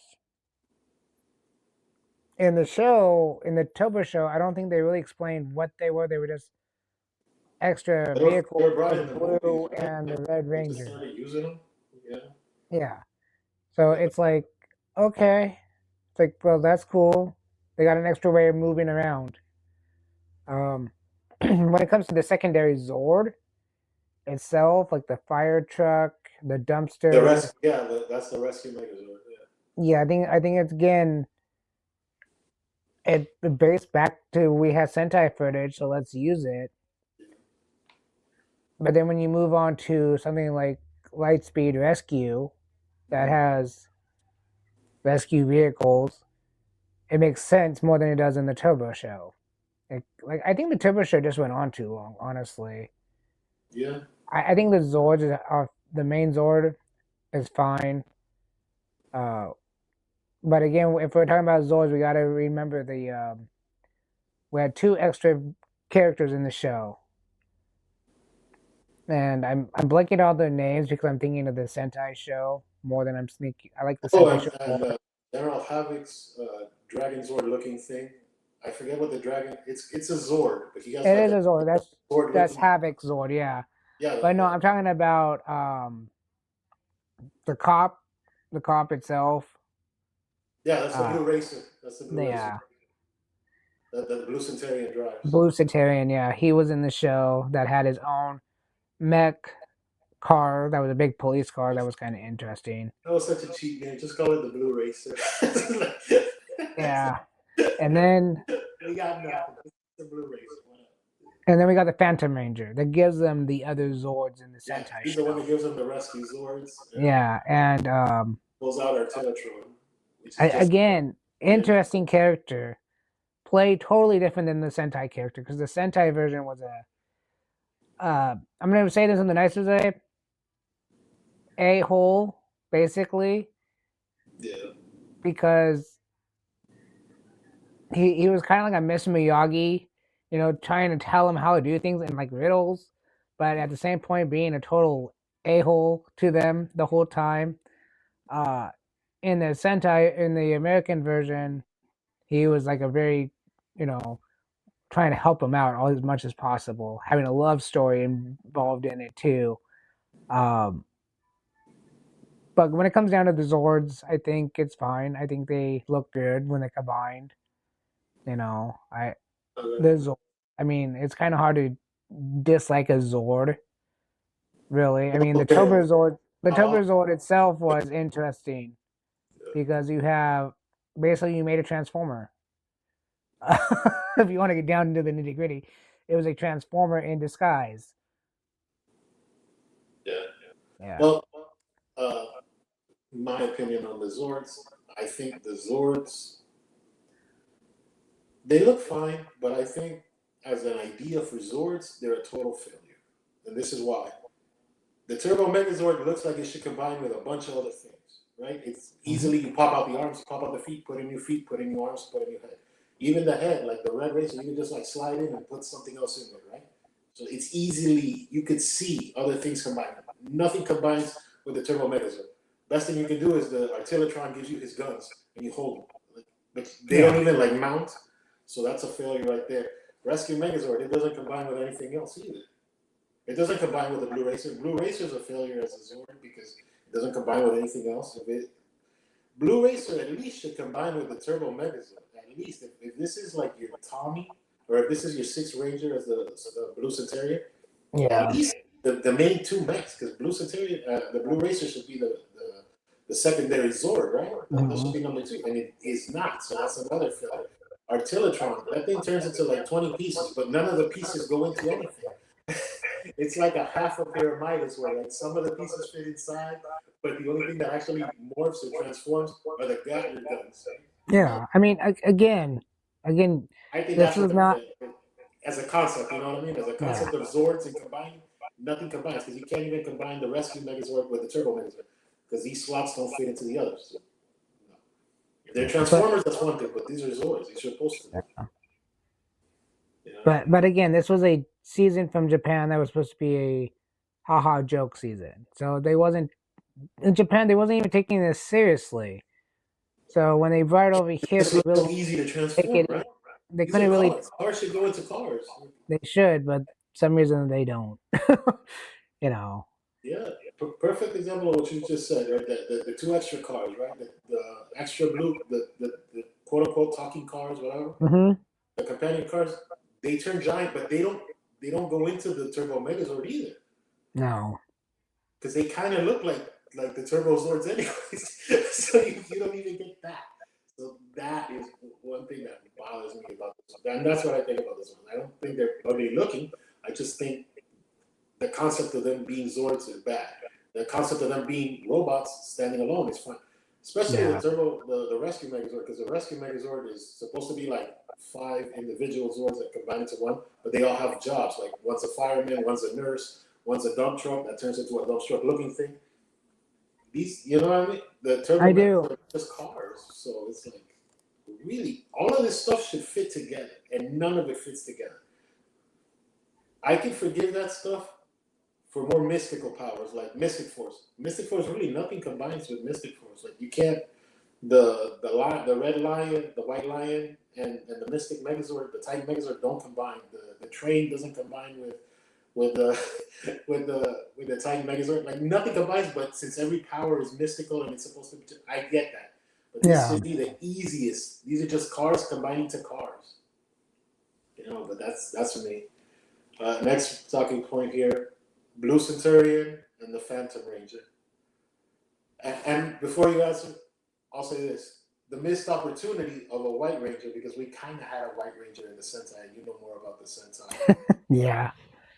What do you think the Six Ranger slot? Okay, Good, so bad, terrible? let's just break down the Sentai part of it.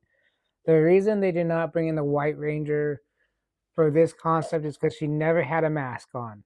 Never had a mask. So it would not be proper Power Rangers without a fully blown mask on at this time. Yeah, the helmet thing. Yeah, at this time. So um makes a big difference.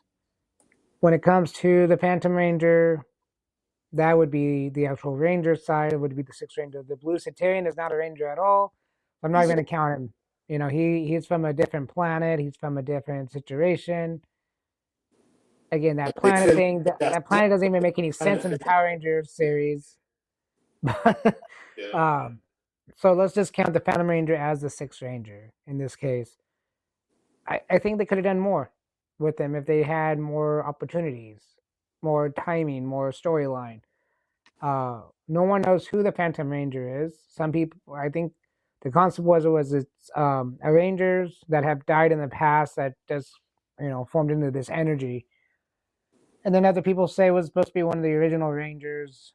There's a lot of lore behind this Ranger and who it's supposed to be, yeah. but I think he would be the perfect sixth Ranger if they did it proper. I mean, he even got his crystal stolen at one point, his life force that was killing him. It had a lot of good. The Phantom Ranger had a lot of stuff behind him Yeah. We did a whole episode that was even on different than Ranger the and some yeah of his mythos. yeah that was even different than the Sentai. Sentai's Phantom Ranger was totally different than this Phantom Ranger, so I thought that was really cool that they did that. So, would he have been the perfect sixth Ranger to move on with the whole storyline? I think so, but again, it comes down to what they had for visuals. I think if they could have just took the visuals away from the Sentai with a lot of this show, they would have had a better show. They had their own stock footage of, their own filming, they would have had a better show. Yeah. especially with the Phantom Ranger and stuff. I mean, they had their stuff that wasn't Sentai at all with the Phantom Ranger, but at the same point, they were still using a lot of it. Yeah. The Blue Cetarian, like I said, doesn't count in my opinion as a Sixth Ranger because he's not even from the Power. I mean, he's from the Power Ranger universe, yes, but he's has nothing to really even do with the Power Rangers in this concept because he's from a different planet. His job is yes to protect the Earth in some weird way, but I think the Phantom Ranger is still the Sixth Ranger. Yeah. You know, it'd be interesting to do an episode, a standalone episode just on the Blue Cetarian, because honestly, and I'm not gonna like go too much into it because we could literally be talking here for an hour about Blue Cetarian, but the character's introduction is in the messenger. He is the messenger saying of the alliance of evil and whatever, and Divatox brainwashes him, and then he just like sticks around. If he's from the future, you figure he's got to have future powers or future knowledge, or because he comes back with the message that all the bad guys are going to team up. So that is odd, and we'll leave it there with the Blue Cetarians. Yeah, But honestly, like he should be out of time. So like you're saying, he's not a ranger, but he kind of fits that spot until Phantom Ranger shows up. yeah, And does a lot more over here than in the Sentai, because in Sentai I think he only did 2 episodes. Here I think he's a recurring character, the Phantom Ranger. In Turbo more than Space. Space I think he did like 3 episodes. yeah. Yeah. But kind of wrapping up the Sixth Ranger world, we're talking a little bit about the White Ranger in over there. Here they could have just like added a helmet and used some of the footage, because I saw the footage of the Turbo White Ranger Zord, which is basically just like a white bug with a cat head on it. And as stupid as it looks, you figure if none of the Zords are gonna combine, what the hell? What the hell's the difference? You might as well. It's Well, not that like one definitely Megazord wouldn't. combines with the Blue Racer, so you Yeah, literally could have just, you could have finished out that costume. We could have had a yeah. white They could Turbo have made Ranger. it. They could have made a whole new costume. Let's just be real about it. They could have made a whole new Turbo costume. I It would like have to. I hate to say this, but it would have had to been a female to match the car yeah, because that's a Hello Kitty car in theoretically. I mean, yeah, it could have been a white guy or a white ranger guy, but I don't I'm think thinking. in the minds of a kid would be like, why is he driving a kitty cat? What's going on here? Back in that time period, it would be like, what's going on here? Today it would be a little different, but back in that time Oh period, it yeah. would have been. Well, you know what? If you wanted to bring back like Catherine just for like 1 episode, you could have her come back, because remember she was a cat. So you could kind of connect the cat thing if you Yeah, really want to force it in there. But like, oh, Cat's coming back for 1 episode. Make a 1 episode kind of like Boom and the Orange Ranger thing. You could have kind of done stuff like that. But let's move on here. Next talking point, Bulk and Skull as monkeys, been working at the shop and then hanging around and doing odd jobs. And Bulk and Skull, what do you think of them in Turbo? okay, so What a mess. oh man. Okay, let me ask you this question before I answer. Do you know why they became monkeys? Honestly, you know why? Yeah, because they filmed the pilot and they had to do voiceover because they were out of the recording. So that was just all ADR. They Yeah, weren't so they weren't on set. They weren't available on set. yeah, because they They, were filming their own Broken Skull spinoff. Yeah. yeah, but it wasn't picked Um. up. You know. Yeah.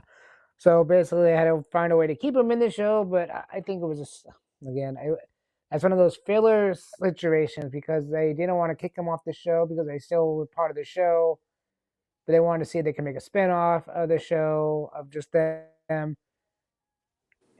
Yeah, it was to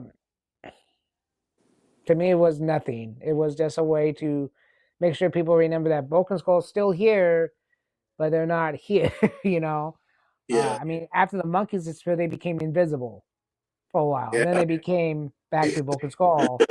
So I mean, it's a lot. I mean, it's Forget the just monkeys. We ran out of monkey money. right. So when turn you invisible instead, um, I think it's all right. I think having you know the Lieutenant lieutenant Skulls. become the juice bar person was interesting too. because of Ernie's health issues, he left the show. Yeah. Yeah, I mean, it was. I mean, he okay. So here we go again. It was an interesting concept. During Zio, they were supposed to go to France. What happened to that? They didn't go to France. They Oh yeah, became because they were hired by like some international guy. yeah. So they were supposed to go to France, but in the movie, And they became cops again and the lieutenant. And then when they got to the show, he became the juice bar manager later on. It wasn't yeah, immediately, but it was later yeah. on. Okay, okay. So let me And then clear found the up. monkeys and said, "I'm keeping the monkeys so they remind me of Bulk and Skull, or they Yeah, remind me of somebody," is what they said.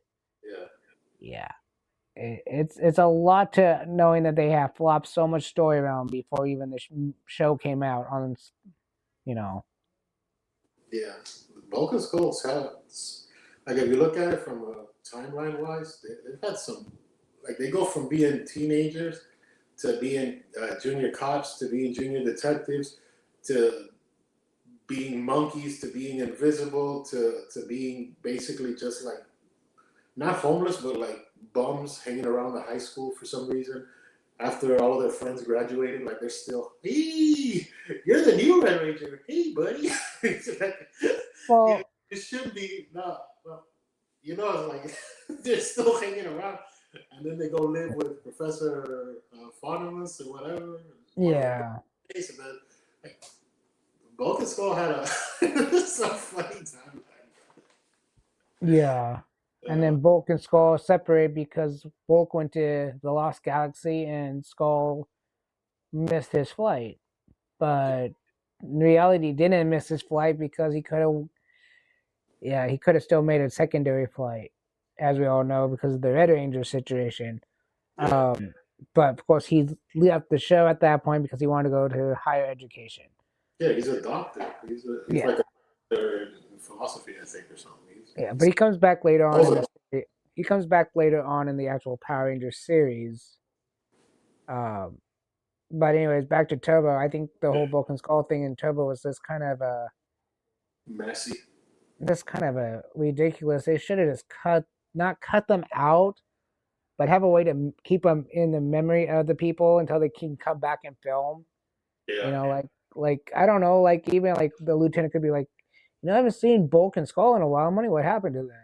Just keep one of those type of dialogue things yeah. going He need on. a he need a real Or, detective. He's a real or, detective. He's not a or junior detective. He's a full blown detective. yeah, or even Like or your even buddy's still go up missing. to like TJ and say, "Hey, have you seen Bulk and Skull?" And of course, he might just go, "Who the hell's that?" And then just have like a flashback and be like, "Oh, no, I haven't seen him."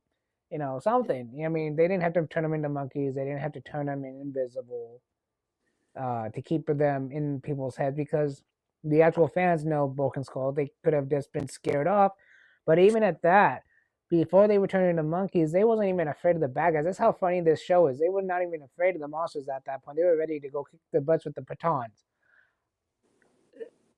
What the heck? I mean, seriously.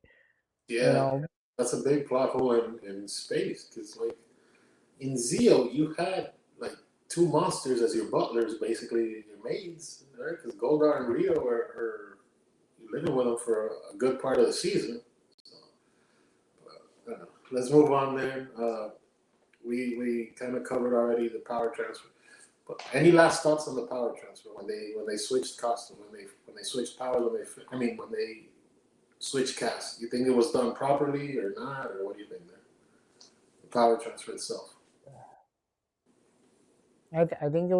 I think it was done properly until Justin, where Justin starts complaining. Yeah, everybody's fired except Justin, and then Justin's moved up.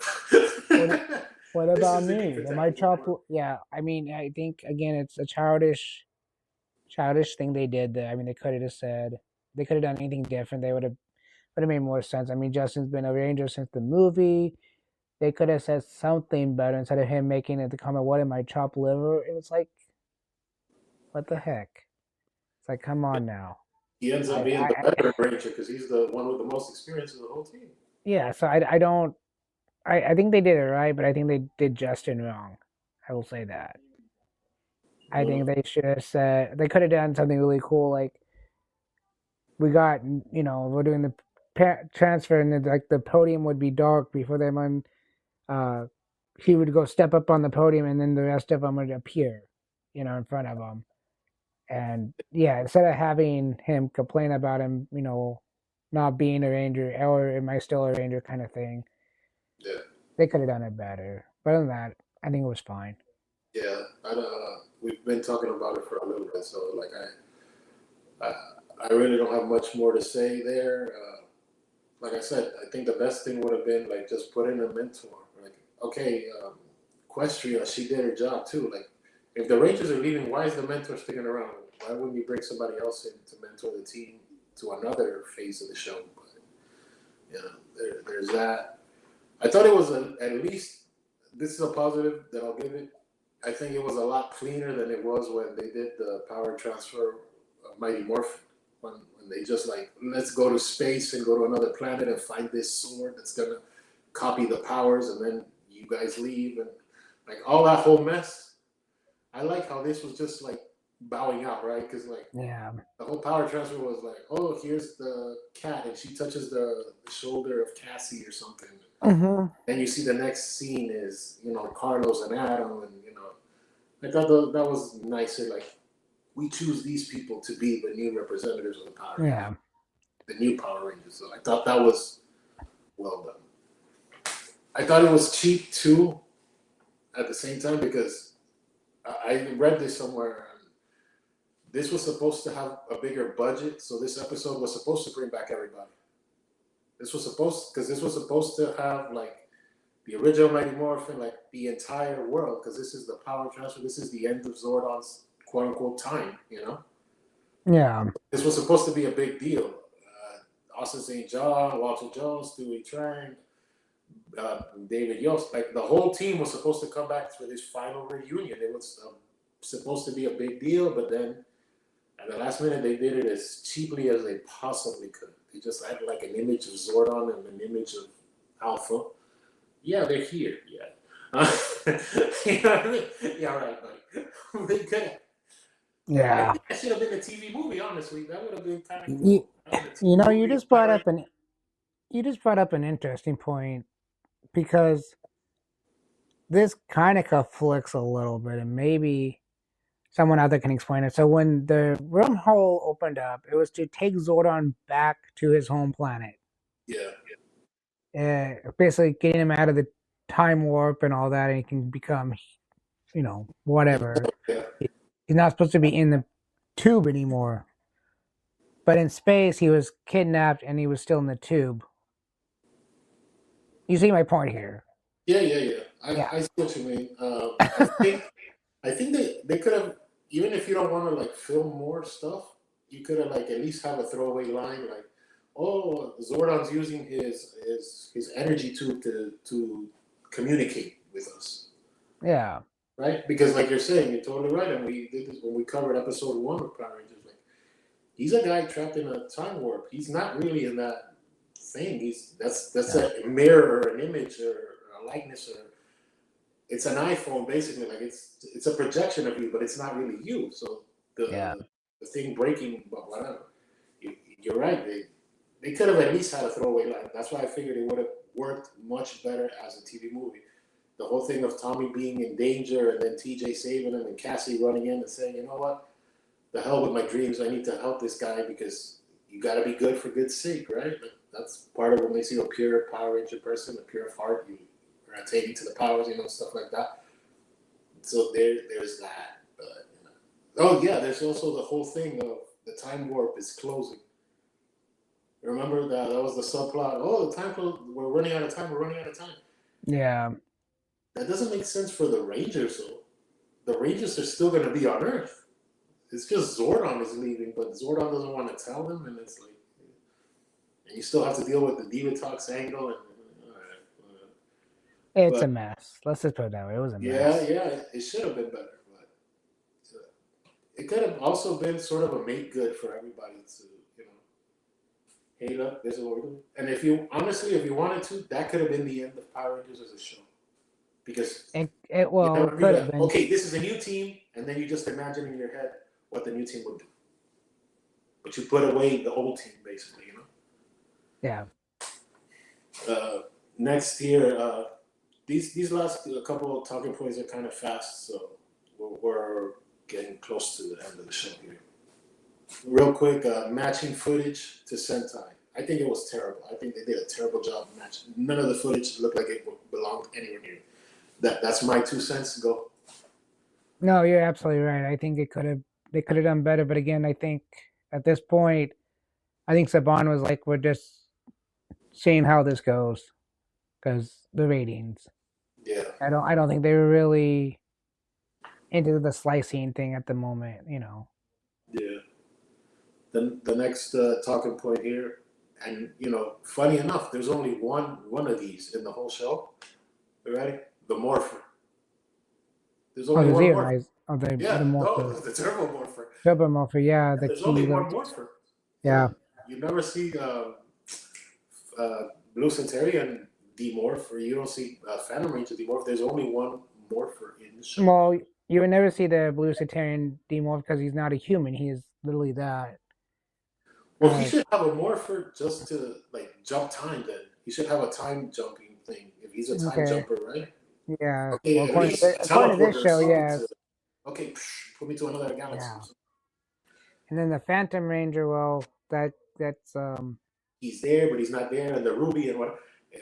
They could have made a nice Ruby Morpher. If he morphs, if this part is the Morpher in the chest, and it pops out that's why the whole it's connected to his life force or whatever. That could have been cool for him to morph right out of his chest instead of the buckler or the wrist straps that is the Morpher of Turbo. Yeah, I don't know. I think the Phantom Ranger Morpher, because we're a Morpher. Yeah, I know, but because it is what it is, I don't think it would have made any sense to actually show who it was because it was supposed to be a whole mystery. But I get what you're saying. I mean, they could have had some kind of morphine sequence where you still didn't see the face of the person. Yeah, you could have done something. But but going back to the Morpher thing, what did you think the Turbo Morpher it's a thing where you have to put a key in and you have to turn it, shift in the turn. What did you think? I think it makes sense for the show. Yeah. For the show, it makes sense. Yeah.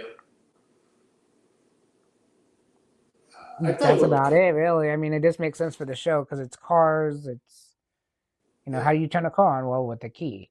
Not anymore, but but for the time being, yeah, it made sense. Yeah.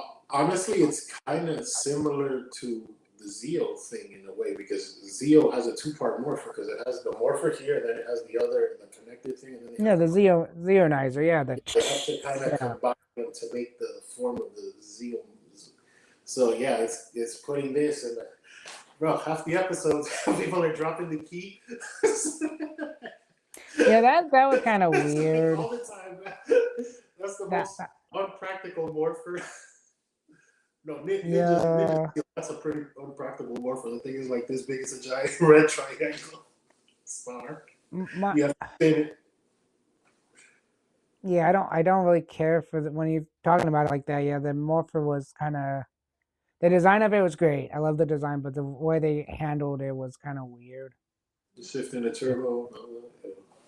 I mean, yeah, the monster would kick the key out of the hand. I mean, it's just who does that? Multiple times. Who drops the key all the time? That's what I like about Mighty Morphin because they would just when they would morph they would never actually drop the coin all the time because if you're morphing like this and you're opening up the buckler, right? You figure the coin might fall out. The coin never in none of the episodes. The coin never whoops! I dropped my coin. Right. Even when Goldar grabbed the coin, you saw the Rangers literally grab the coin and take it out and then put them all in one case, or even when they were destroyed, you had to physically remove it. But the turbo thing was all the time. They did it like Mr. Bean or something. They kept fumbling. Yeah. No, I didn't care for how they did the Morpher for that. Yeah. Like I said, the design is good. The way they handled it was kind of cartoonish. Yeah. And the final talking point here for today, the command centers, the two different command centers, because this was like the movie one had one version, which is another version of the TV show, and then the TV show when it actually started, it was another version of the command center with different lights and different. What do you think of the command centers? Yeah, I don't think I was really too like back in the day. I wasn't really concerned about what the command center was like.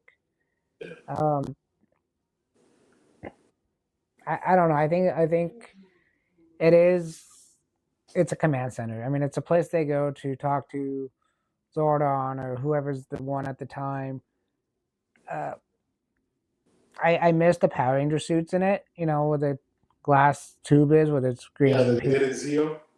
Yeah, Yeah, I think they should have took where the Power Ranger suits were, then put the Zero suits there because they're shifting into Turbo, and that would have given you an opportunity to show those suits all messed up.